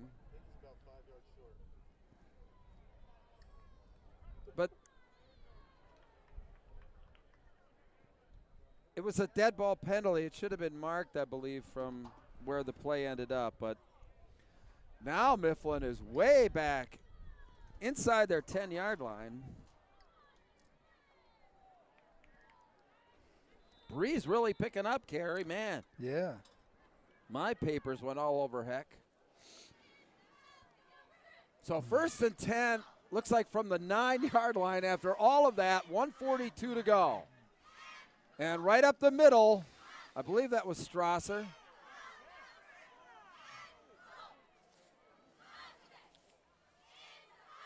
So 2nd down now. Just want to say thanks to Brad. He's tuning in and watching us from St. Lawrence. That was Trey Rock. So, well, thanks for checking in, gang, from St. Lawrence. Really appreciate it. So 2nd down now, and I still don't understand the yardage mark off on that penalty. They're saying it's 2nd and 14. And he's throwing the ball, wide open with Strasser. And Marinac overthrew him. Well, that's the first time the ball's touched the ground on a pass for Mifflin, but that's only the 2nd pass. So it's going to make it 3rd and 14 from about the 13-yard line now, Carey. Yeah. 59 seconds left until half. Going to be really interesting. I would guess that as soon as if Governor Mifflin doesn't make the first down, that Exeter will call a timeout quickly. They do have 2 remaining, it looks like. So here's Singleton. And he's got some room, and he's got the first down. And he fumbles the football. Picked up by Exeter. Wow. Nick Singleton got the first down. The ball got pried away. And Exeter's got it now with 48.8 seconds to go, Carey. No, it was great job by Singleton getting this 2nd level, getting the first down, but didn't hang on to the ball. Great job by Exeter coming up with it and still got life. So, maybe now we get to see a little bit of the passing game here, see what McCusker can do with 48 seconds left. See if they can get a score on here before half. Capitalize on the turnover. Absolutely. Turnover's always the great equalizer. And that silliness that we see in special teams from time to time. All right. So Exeter now trying to take advantage of the turnover with 48.8 seconds to go until halftime. McCusker, he's under some pressure. Outside the pocket, throwing deep. That's Schmidt. And that was definitely a pass interference there on Aiden Martin. Went right through him. Yeah. Well, in the home stands here, not liking the call, but Yeah, it looked pretty. It was that was pretty obvious call from where I was sitting, and you're just right behind me here. So yeah. No, that one. That was a good call. yeah, it was. So Interference on the defense, distance gives the first down. So another Governor Mifflin penalty, setting up Exeter here. You know, and you can get into a philosophical debate there. You know, if you didn't do that, you know, catch it, score. You know, but Yeah, either way, right. what we do know is it's a 1st and 10 for these Exeter Eagles. 41.8 clicks left here on the clock, second quarter. McCusker now looking for. And it's knocked out of his hand. Cam Stewart again. Stewart. Yeah, Cam Stewart's you know, had a nice night so far coming off the edge. You know, at least one batted ball earlier. You know, and bringing the heat there, and you know, just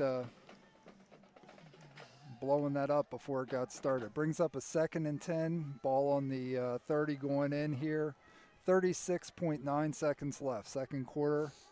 Exeter looking to get another score on the board before the half. Yeah, big play by Stewart because there were guys roaming free down there. McCusker now, he's chased out of the pocket. Oh, nice completion there. Good tackle for Aiden Martin. That was the Jacob Wolf. Yeah, so middle of the field, clock still going. Nice short tackle by Martin. McCusker gets it, spikes it. 26.5 left on the clock here, 1st and 10. Ball's on the 16. Big play here coming up for Exeter, trying to get back in this game. You know, in situations like this, again, you know, McCusker did a nice job of leading this team last year. You know, some of the playoff wins, you know, keeps his head. You know, and coming in now here with 26.5 seconds left. All right, sorry, I pulled on your, instead of yanking your chain, I pulled on your cord there, Bruce. Exactly, yeah. Kind of wrapped up in all of our cords here. We're al fresco again. Actually, beautiful night. Kind of got a little bit breezy here. Yeah, so I was just trying to throw the jacket over the one shoulder here and block out that cord. That Zephyr. That Zephyr that was coming through. Ooh, the Zephyr. That would be a westward wind, Bruce. Okay, well, so is that why some schools are named the Zephyrs? Would that be Whitehall? Exactly. McCusker now looking deep, and he threw it right to Governor Mifflin there into the end zone, picked off, and running free there. Mustangs intercept. Nice interception there. I think that was Greg Stuber that got that. But he just threw it right to him, Kerry. You can nice see it from right up here. I mean, he was trying to go for the corner of the end zone, but Greg Stuber was the only one there. No, and you know, chalk that up to another you know, good outing there on that you know, set of downs by that Governor Mifflin defense. Yep, absolutely. They came up with the play that they needed to make when they needed to make it.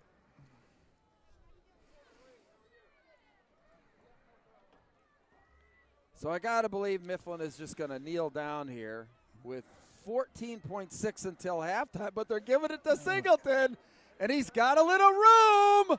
Up the sideline, Nick Singleton! Oh my God, he just blew past everybody! Oh my God, he just shoved out of bounds by Gio Nowatarski at the 13-yard line. I mean, he just burst past everybody. I don't know how he got past those guys. I don't know if they have kneeled down in their play. Oh my God!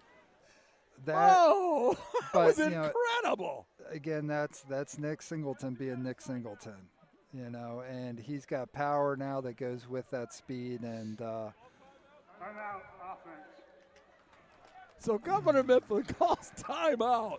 Oh my gosh! Okay, 3.3 left. Are you going to call a kneel down again here, Bruce? Look, there's a. I mean, you know, I guess. Look, it's handing the ball to Nick Singleton is just like throwing a bomb deep. I mean, incredible. 68 yards. 68 yards on that run for Nick Singleton. Governor Mifflin, I mean, wow, big play after big play here in the first half. Now they're set up. 3.3 seconds to go. Ball's on the 19-yard line. You got one play, so, okay, what are you going to do, Kerry? I'm asking you. Well, my guy, how many playmakers do they have? Okay, so you don't want to get tackled inbounds here. Are you going to hit, Cam Stewart here?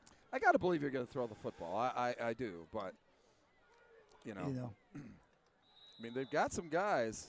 When they were in Martin, situations. Cam Stewart. Look for Stewart. Well, yeah. Down Aiden the Martin, seam. Well, yeah, you got Aiden Martin out up top. And there it is. Cam Stewart, I called it. Touchdown.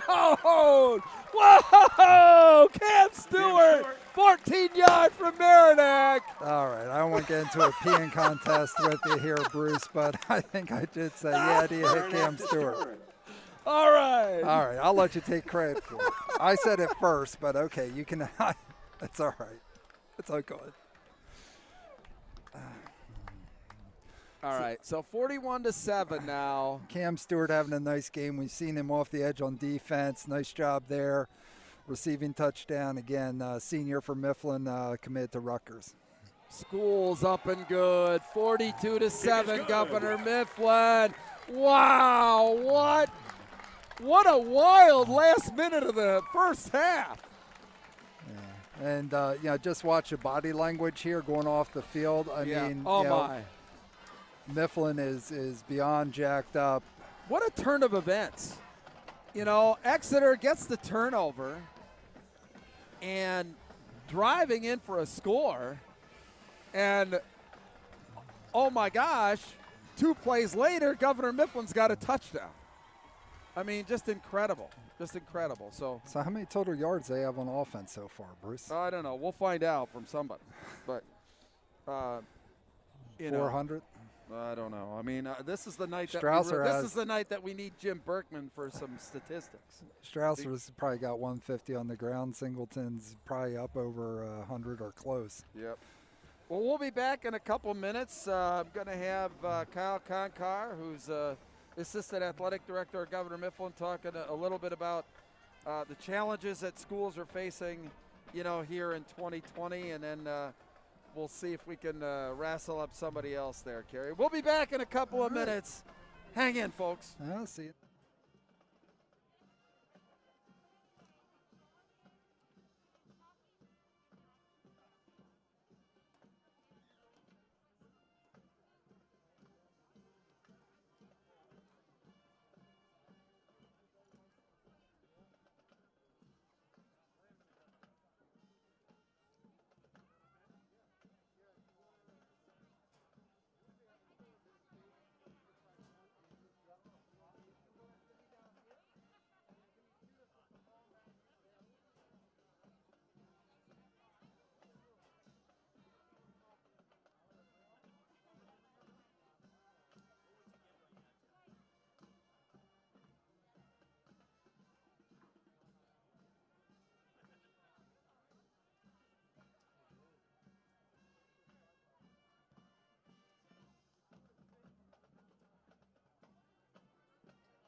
All right, Bruce Badgley here with Governor Mifflin Assistant Athletic Director Kyle Conkar. How are you doing, man? Good. How are you doing, Bruce? Boy, it's been really nice here the last couple weeks. Thanks for all your hospitality here, for the games and whatnot. But, yeah, no problem. How challenging is it for you as an athletic department, with all of the, changing rules to actually, pull this off and actually have a football game? Yeah, like you said, the rule changing daily, weekly. Trying to stay on top of that is really important. What we've kind of focused on throughout getting ready for this fall season, having guidelines and everything passed down from the governor, from the PIAA.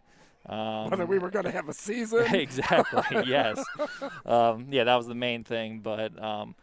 From the first our conversations with administration and everything to where we are today, it's unbelievable, and we're just glad to be here.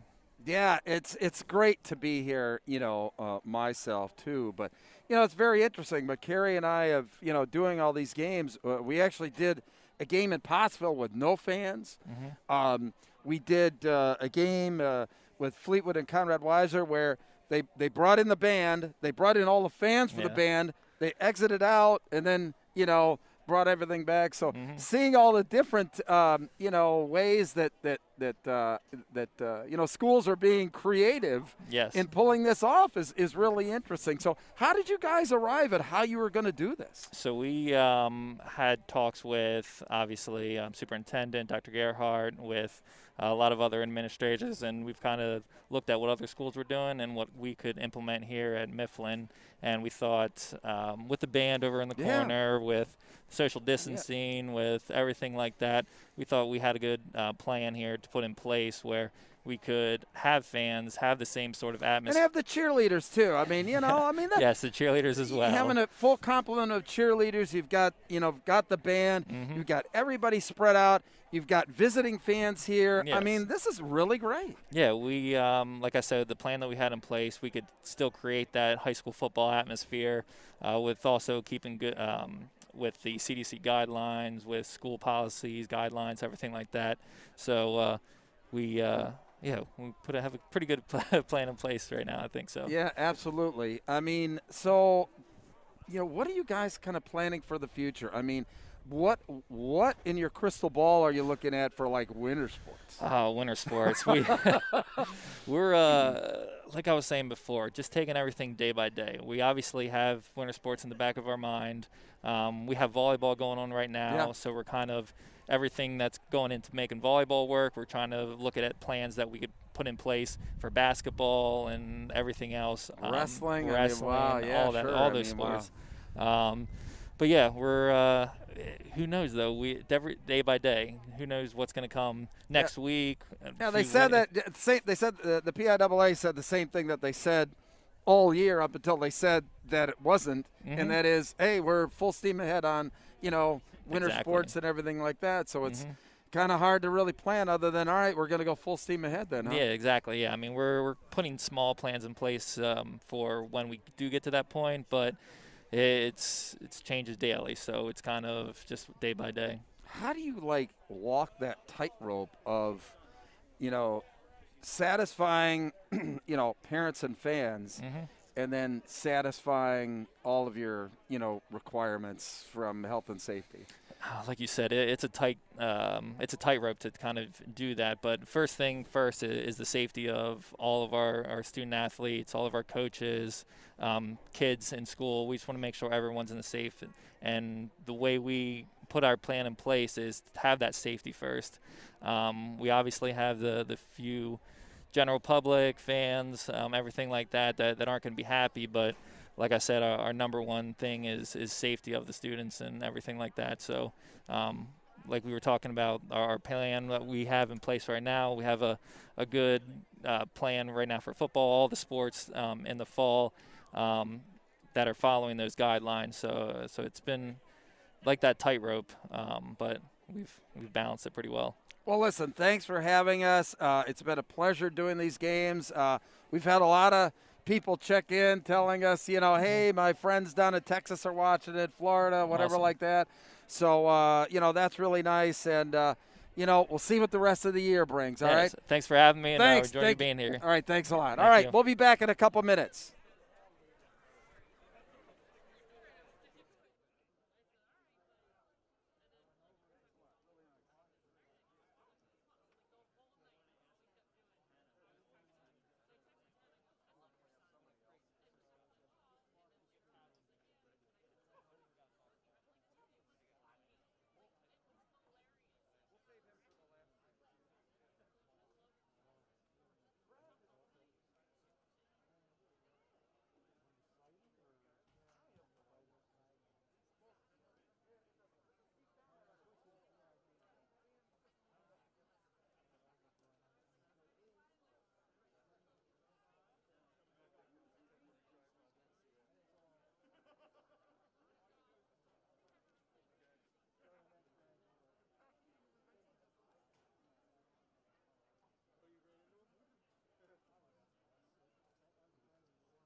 Badgley back here in the small player, big play broadcast booth here at Governor Mifflin High School with my man, Kerry Moyer.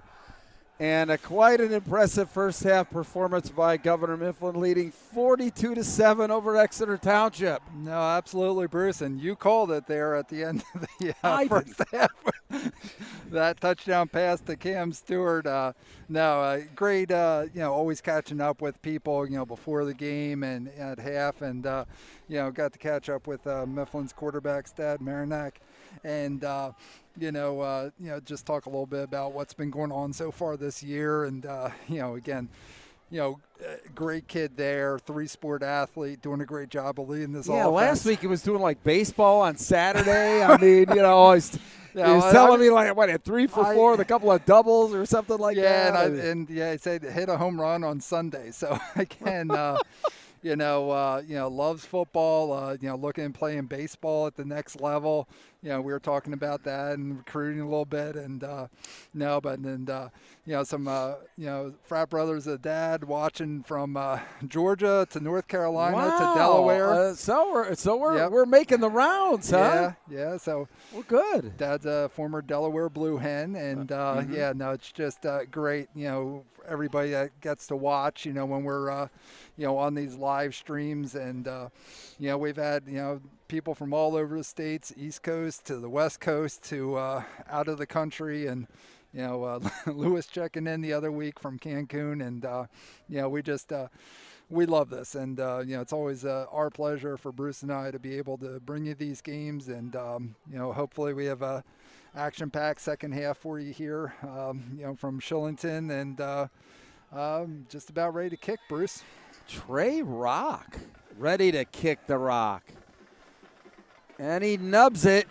Oh, free ball there, Nixon. Oh, nice move, but he's Trey Rock, the kicker, collared him down there. Wow. Wow. Well, yeah, these broadcasts are such a labor of love, for us. We just love doing this.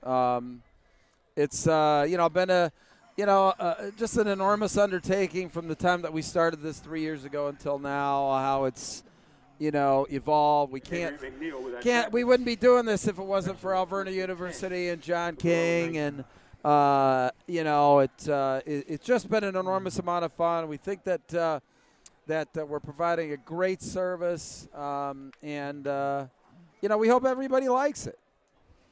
Seems like everybody does, Gary. Well, especially in 2020 with limited attendance, it's an opportunity to catch the game. McCusker, Nagel, he juggled it. I don't know if that's a free ball. I guess it was ruled a catch and a fumble because they're discussing it now. I'm not entirely sure, but. Well, the down marker is going backwards. Yeah, so it looks like it was a catch and a fumble. Boy, good thing he didn't give up on the ball, because Exeter really needs to get something out of this one. It's 2nd and 15 now. And just collared back there. No room at all. That was McCusker on the carry. No, was that Nate Goodman in the tackle? Nangle, I believe. Stewart. Nice job on the edge here by this Mifflin defense, and again they've been playing tough all season long. So 3rd and 14 from their own 15, starting this second half here for the Exeter Eagles.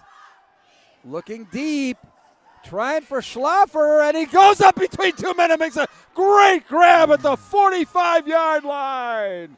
Wow, that's where that 6'7" frame helped, Gary. It's just a physical mismatch, and again, I talk about this. I mean, at least in last 10 years here, I put this defensive backfield of Mifflin up against any other defensive backfield that we've seen in Berks County, but just a great job there. Great job with the hands. Great job going up and getting that ball at the highest point, and breathe some life into this Exeter offense. Looking to throw again is McCusker. And he throws it away. Nobody to throw to. McCusker's pass ball is incomplete. Let's be realistic Pressure here. in the We're backfield. 42-7. Starting the second half here, Exeter's going to have to get into the passing game and get the ball downfield and get scores on the board Quickly. We saw some glimpses, some decent job where their offensive line was kind of win some battles up front. Not letting that front four of Mifflin penetrate, run wild, but. Stay diet, that's not going to work. Trips down below here, 3 receivers to the left. And McCusker taking it on that dive play once again for a couple. Spreading it out a little bit there, trying to, create those seams. McCusker keeping the ball and kind of looking for, daylight and getting some positive Washington yards. with the tackle from behind. So that's going to bring up 3rd and 7 now. Yeah, that's kind ball of on their own 48. The way Exeter came out to start the game, and maybe good to keep them honest here, but you can't live on that. Stay diet of that here in the second half. 8:35 in the 3rd quarter, and incomplete. Looked like he was trying to hit Noah Tarski here. Nope, that was Ball's incomplete. 4th down. trying to hit Strauss. Yeah. Who really hasn't been in the backfield much at all today. Yeah, they've really moved him around again. Both and they're going with for it. Strauss and Yoakum, they'll move around to different stuff. Strauss usually at tight end. Nangle coming in late.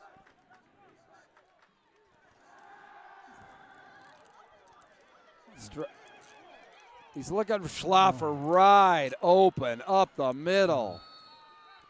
Yeah. He had all day to throw, and Schlaffer got open there, Kerry. Yeah, nice job there on the wheel. Nice job running the route there. Great job by the Exeter offensive line getting him the time for that play to develop. And we've seen 2 big pitch and catches here with McCusker to Schlaffer here in the second half. And if they're going to get themselves back in this ball game and get back in a hurry, we're going to need to see more of that.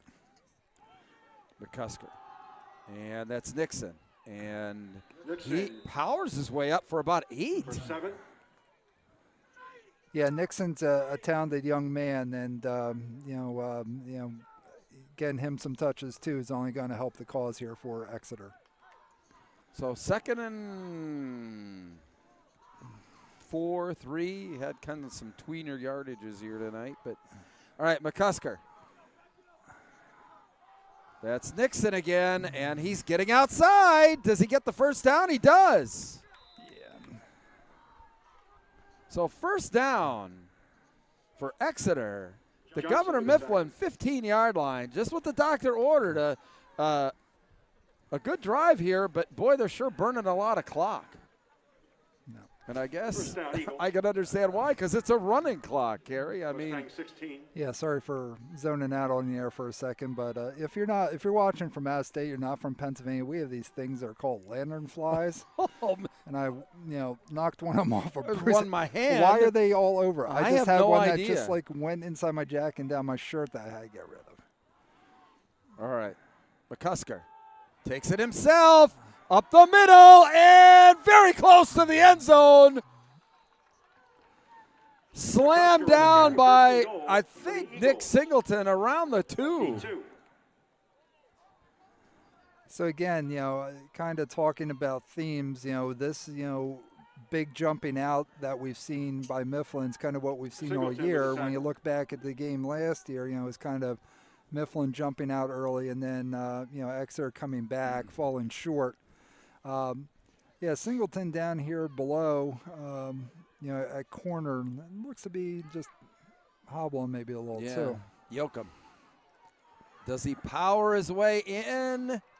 Looks a little short. Well, it's boy, really important now with the running clock for. Mustang, 1-yard line. Now, you have to correct me if I'm wrong, Kerry. Once the clock starts running, it stays running, doesn't it? I mean, if they get within 35 points, does the clock stop once again? As you take your monster drink there. All right. Yeah, sorry, Bruce. Yeah, it's a Wawa coffee in the first half, and I got my monster here in the second. McCusker throwing for a loss. Mifflin stacked that up big time. So that's going to bring up 3rd and goal now from about the 4-yard line. Along with number 62, Scheide. So yeah, does the clock continue to run regardless of how close they get? Yeah, you know what, Bruce? That's a good question. I don't have the exact answer for you, so I guess I gotta hit up my hit up your yeah. Google. No, gotta get guy I work with. That's a ref. I'll try and get that answered for you, Bruce.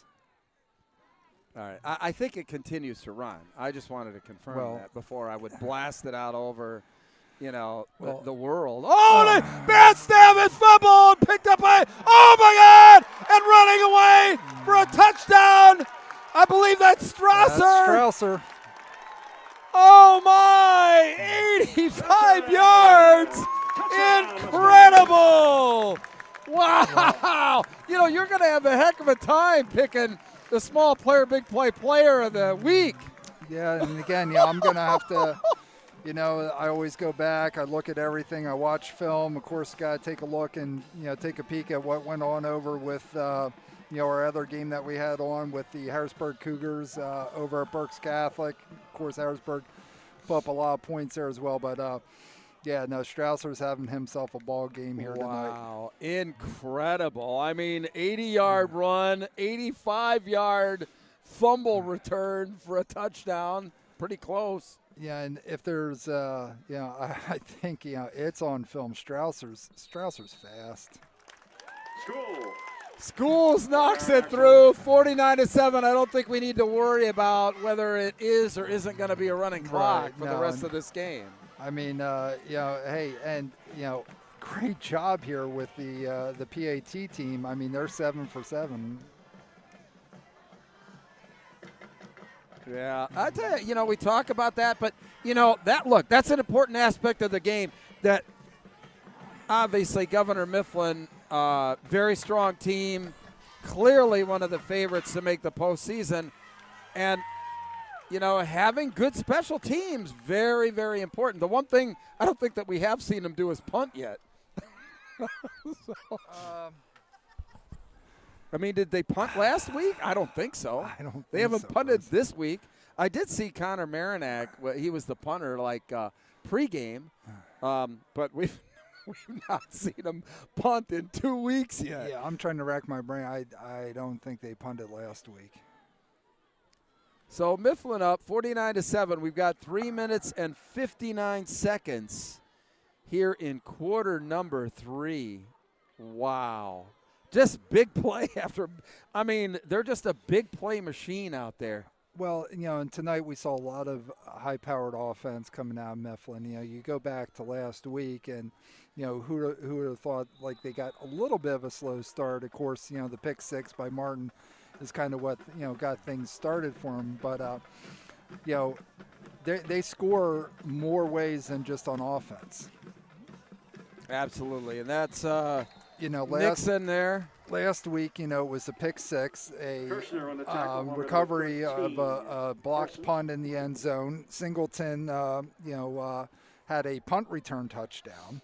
The other 2 by Aiden Martin, and now, tonight we see, Strausser with the 80-some yard scoop and score. So, defense and special teams, they're getting points off of that as well. As we go through these, games, and as many games as you and I've seen, there's always just some teams that seem to be able to make that big play right at the big time. And clearly Governor Mifflin is one of those. And, running up the middle, that was Nangle. Nangle for 12. So good run there on first down by Nangle, and he's a little bit slow getting up. No, good job taking advantage of that. Some personnel shifts going on up front, for the Mustangs, and caught them, not totally set, and took advantage of it. Got some positive yards. Got the first down, 1st and 10. Ball's on the 46. Exeter's 46. Still have 54 to go to cross the goal line. 3:18 left here in the third quarter. Running clock. I honestly didn't think that this was going to be a running clock game. Let's just say I knew that, clearly Governor Mifflin, you you would have to say was the favored team coming into this matchup, but in no way, shape, or form did I think that we would get into a running clock situation. And now the clock just went off, so now we have a no clock situation. But we still got lights, Bruce. We do have lights, and we've been in those we're not in Pottsville. All right, so the clock's back up there. 2 minutes and 36 seconds remaining here. So I kind of said in the tough yard or two there. Kind of said in the first half, I'll say it again, I didn't expect this, but it doesn't surprise me either. So, again, we saw, what Mifflin did, Governor Mifflin did to Mifflin County, a 6A team last week, of course, well documented about their huge win over Wilson at the start of the season. Of course, they sat idle for a week because it's 2020. They were scheduled to play CD East, and CD East actually played Exeter that night. Exeter's been in dogfights, all season so far. Oh, nice tackle there. Greg Stuber on Strauss. Yeah, looking to hit. Strauss really has been shut down all night. He's maybe his first or second touch of the night only. So it's 4th down now and 5 from the Mifflin 49. Obviously, they're going to go for it here as we wind this down here in the third quarter. We're down to minute 20. No, and Strauss is a big-time player. Of course, playing some offense here. Really, defensively, I think he's a standout kind of guy. He's a backer. He can play in space. Cusker. Ooh, he got blasted. And nice pass out there. Looks like that was to. Pass is complete. Was that the Nixon? Schmidt. No, to Schmidt. First down, Eagles. Boy, he stood in there well and delivered a strike, Kerry. I mean, the rush was coming right at him, and a good pass there by Gavin McCusker. Yeah, and it's one of those things of getting him time. We've seen some spurts with that with Exeter tonight. Nixon. The one thing tonight, I'll be honest with you, that really surprised me is the fact that, he was a major factor in the running game early on. Yeah. Yeah, he's a good athlete, and again, he's a big part of, this team's success last year and the run that they had. Well, this is going to be the end of the third quarter now with Governor Mifflin leading. At least I think it's going to be the end of the third quarter. I said that before, and the team ran a play. But no, we're going to run it down. The end of the third quarter, Governor Mifflin leading 49-7. Small player, big play. Very pleased to bring this game to all the fans here in Berks County. We presented the game across the way that started at 5, a little bit earlier there between Harrisburg and Berks Catholic.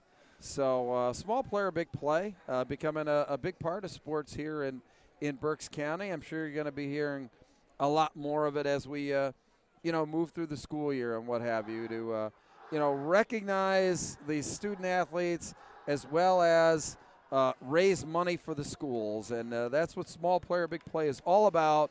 It's all about getting money in the hands of these school athletic programs, especially in these times when attendance is restricted.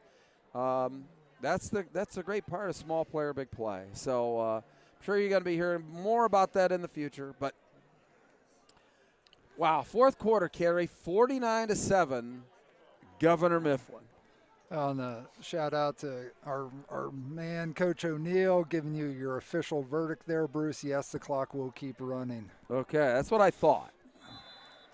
Wasn't 100% sure. Thanks, Steve. Glad you're listening. Wish you guys all the best this year over there at Weill. And McCusker now running around the end.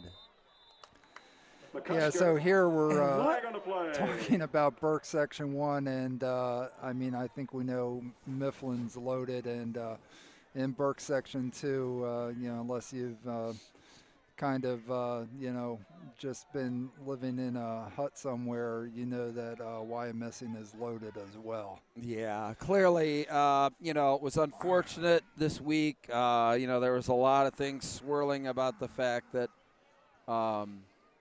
that Twin Valley was unfortunately unable to play this week, and Weil was talking to anybody and everybody, and about a game. But clearly, Wyomissing, very solid team.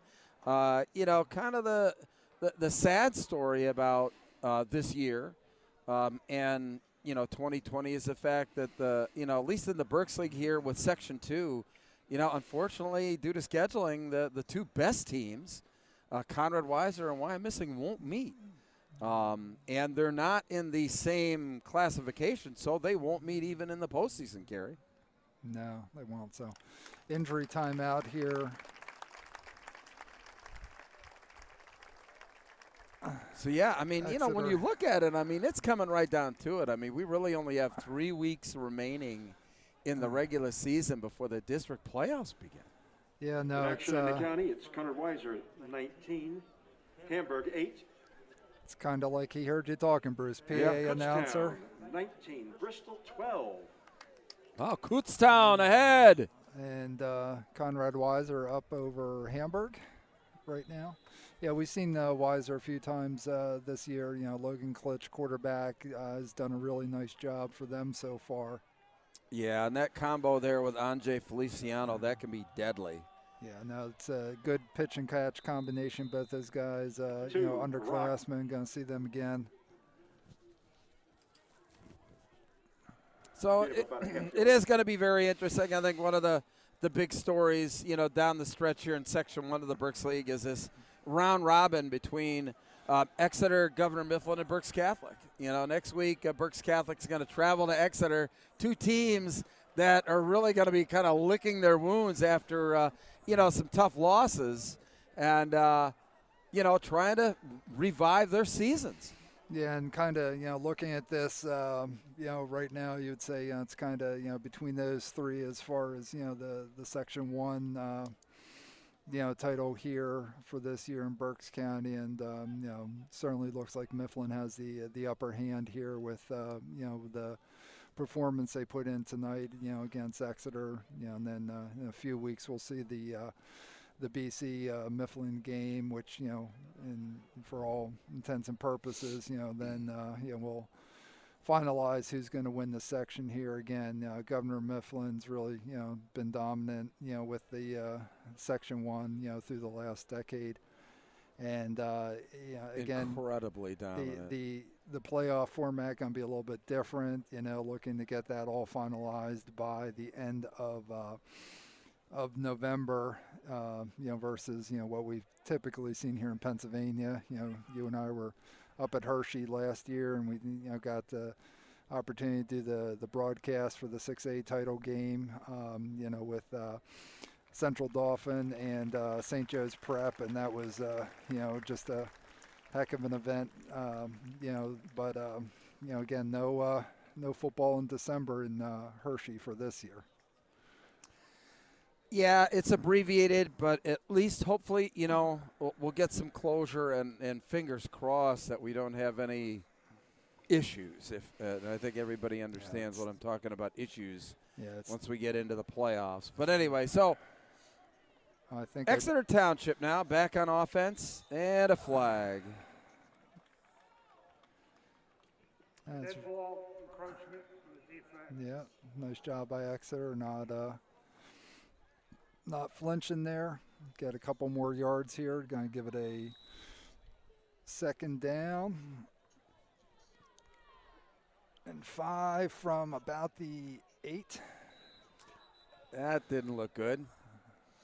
Getting a little Dead ball, snap violation, second down.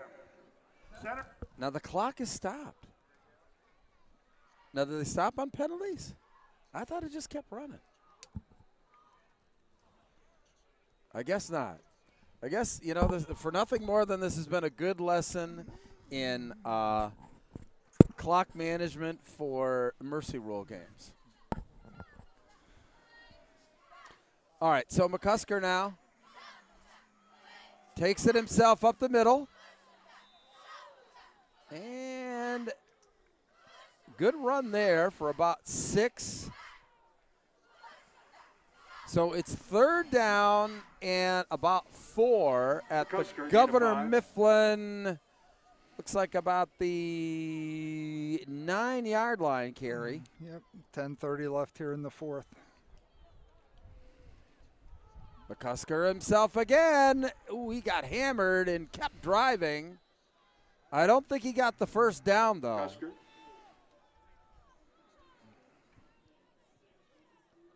Two. So 4th down and about 3.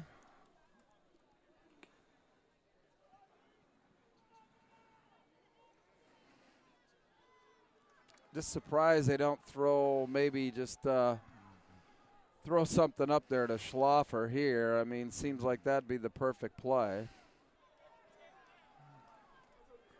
But he's in the slot, which is interesting. I'll look for him in the middle. Incomplete.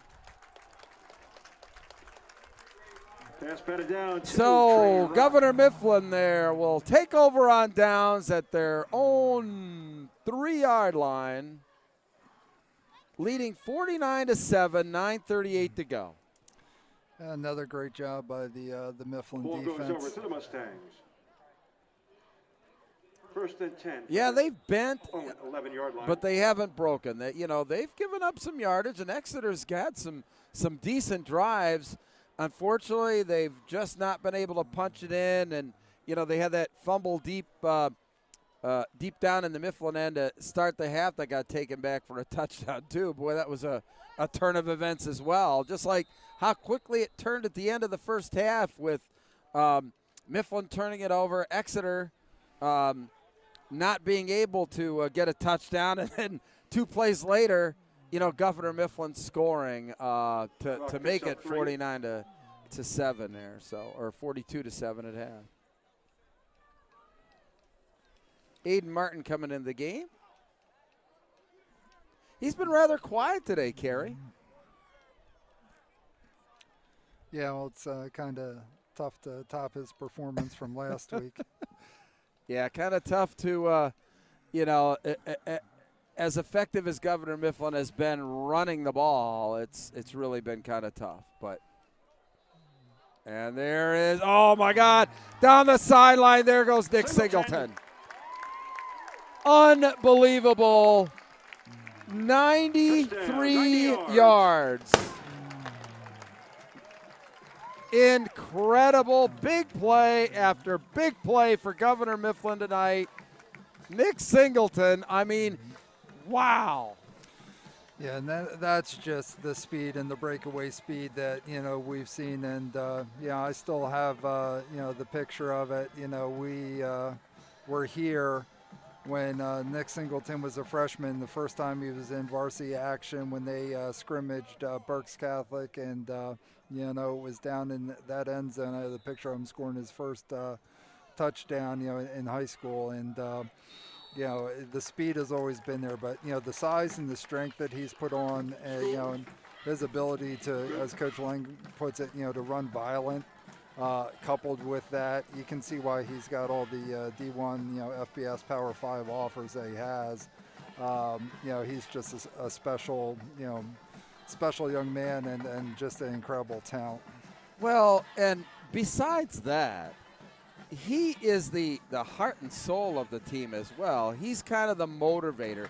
He gets this team going, not only with his own emotion, but when the rest of the team sees him take off like that, they can't help but just get pumped up. I mean, it's amazing what he does to lift this team up. Well, and I talked about watching this team go off at halftime, watching them at the end of the third quarter, going to the fourth quarter. I mean, emotion's a great word for it, Bruce. This team is very positive emotion, and they're tough. They're tough.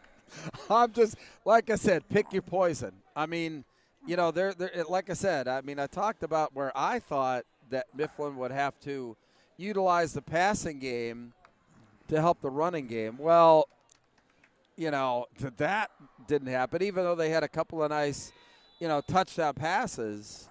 and touchdown, nice big completions in the passing game. The running game has just been incredible tonight. Big play after big play after big play after big play. I don't know. I mean, I know, there's a lot of good quality teams out there in 5A, but I'm having a hard time seeing who's going to shut down this running game. And, again, I talk about the front four. I mean, their linebackers are no slouch, especially, Strausser was the linebacker of the year in Berks last year. But, this defensive backfield that Mifflin has now, they're solid. They're just solid on both sides of the ball. Timeout, Governor Mifflin. And I do a show with my buddy Ian, the WPIAL Blitz show. We do that on Mondays. I'll be honest with you. I'm going to be starting to look at some of the, obviously there's a long way to go here. 5A, District 3, totally stacked. But, wow. I mean, you just have to, another jaw-dropping performance by Governor Mifflin tonight. And jaw-dropping, I think, is the appropriate word. In person, just very impressive. And like you talked about, there's a lot of talent on both of these teams out here tonight. No, there is. And, again, Nick Singleton, everybody knows about him. Brandon Strausser. What a game he had tonight. Jeez, both sides of the ball. I mean, he's going to be an impact player for somebody at the next level. There's no doubt about it. And let's not forget that offensive line. I mean, those are the guys that are just, usually I spend a lot of time talking about, the guys up front. Obviously, there's a very, star-studded cast of skills guys here, but they wouldn't be getting those yards without those guys up front. Yeah, they opened some really nice holes, and the thing about it is then the game breakers that Governor Mifflin has. I mean, it's kind of a three-headed monster in the backfield there with Strausser, Rock, and Nick Singleton, and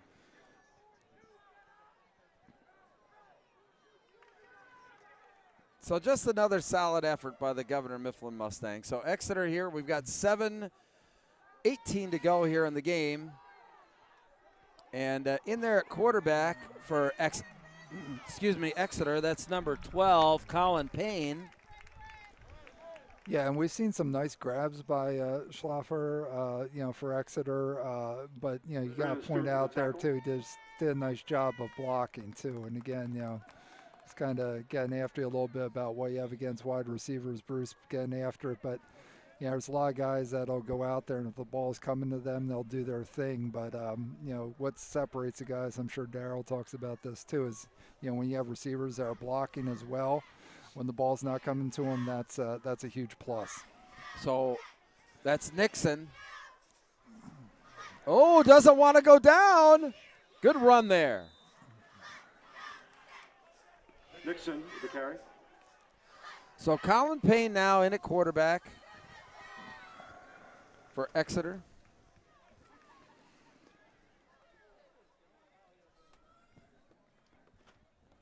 And not Payne's first varsity action. No, actually, I saw him win a game over at the stadium. Yeah, we were there. That was when they played Muhlenberg in the Stadium Series, where the home of the Rain Phils.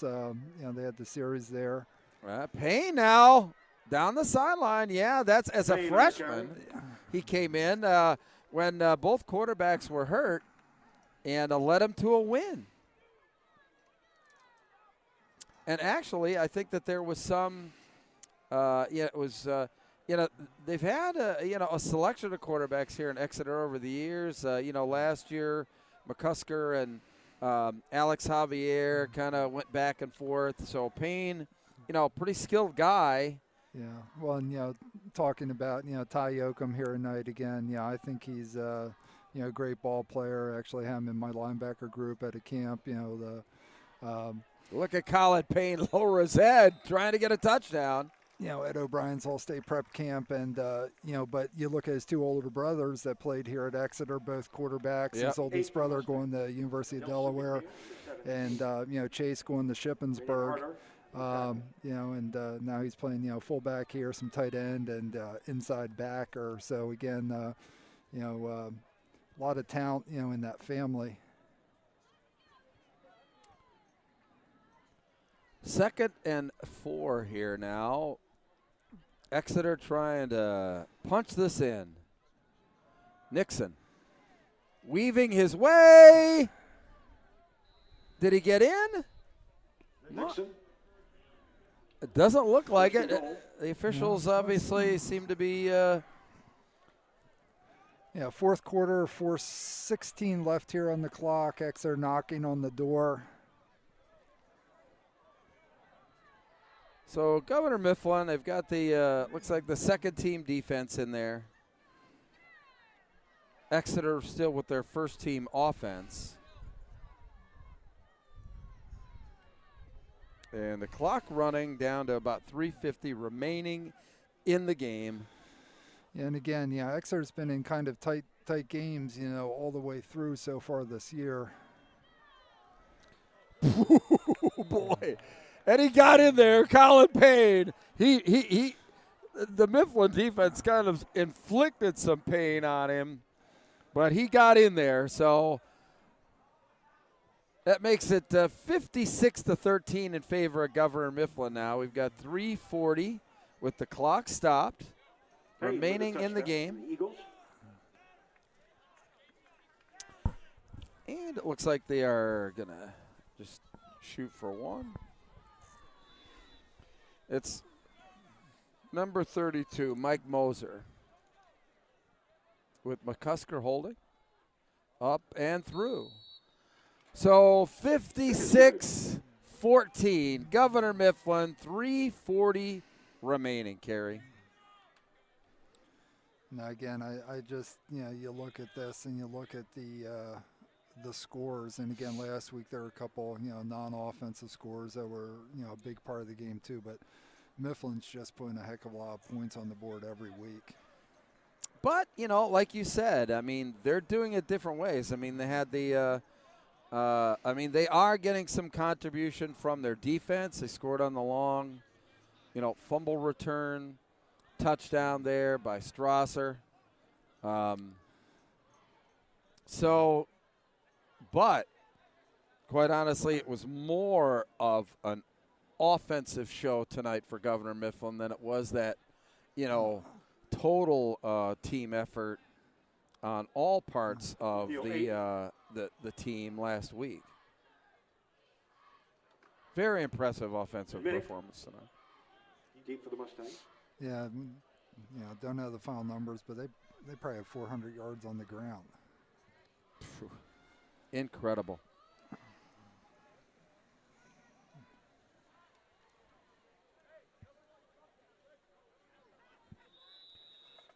All right. Booting it down.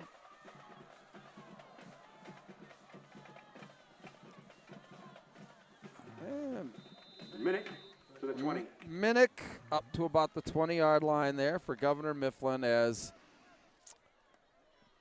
we're winding it down here, Kerry. I mean, 2 blowout wins in a row for Governor Mifflin that we've seen in consecutive weeks here. Impressive.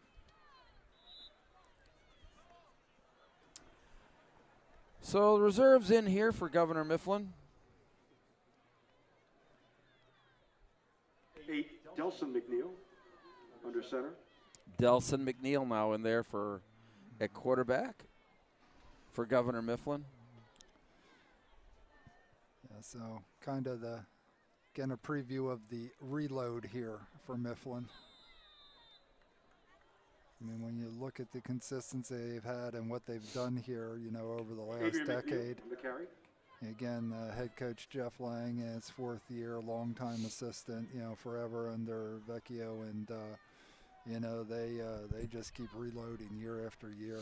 Well, one of the things that Coach Lang talked about with Daryl Daniel and I when we had him on as our guest on our Fresh Set of Downs is he marveled at the maturity of this team. He felt that that was really the strong point of the team, and they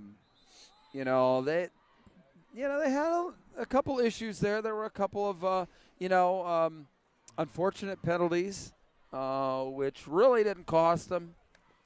But yeah, I mean, this is a solid, mature ball club, and you have a team like that. That's a team that's going to take you places. Yeah, it's a nasty game. Yeah, you can't play it nice. And again, I'd rather have to try and throttle guys back a little bit than you can't teach people to want to get after it. And Mifflin's got that want to get after it factor. And McNeil gets thrown for a loss there. I think that was McNeil. I can't tell. I mean, the jerseys get kind of crumpled up. Still can't tell. I think that was McNeil, yeah, number 8. So Mifflin to punt. This is the first punt, Carrie. Marinac is the punter.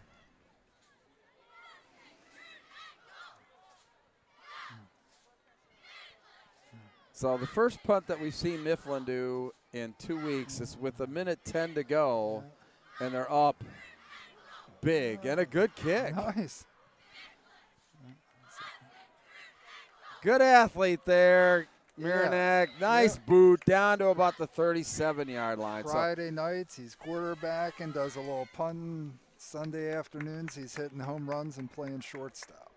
Well, a lot of happiness on the Mifflin sideline there. A lot of smiles you can see from up here, and rightfully so. Just a, very solid performance by Governor Mifflin tonight. And, as I mentioned, they made the big plays when the plays had to be made. And we're under a minute now. Payne and up the gut there. I think that was number 34. 24, Bruce. 24, sorry about that. Ty Jonas. Ty Jonas with the carry. Yeah, didn't pull out the binocs for that one. No, so under a minute here in fourth quarter. Payne, Jonas again. Up the middle. And that's going to do it. Governor Mifflin, very, very solid performance. Takes care of Exeter Township 56-14.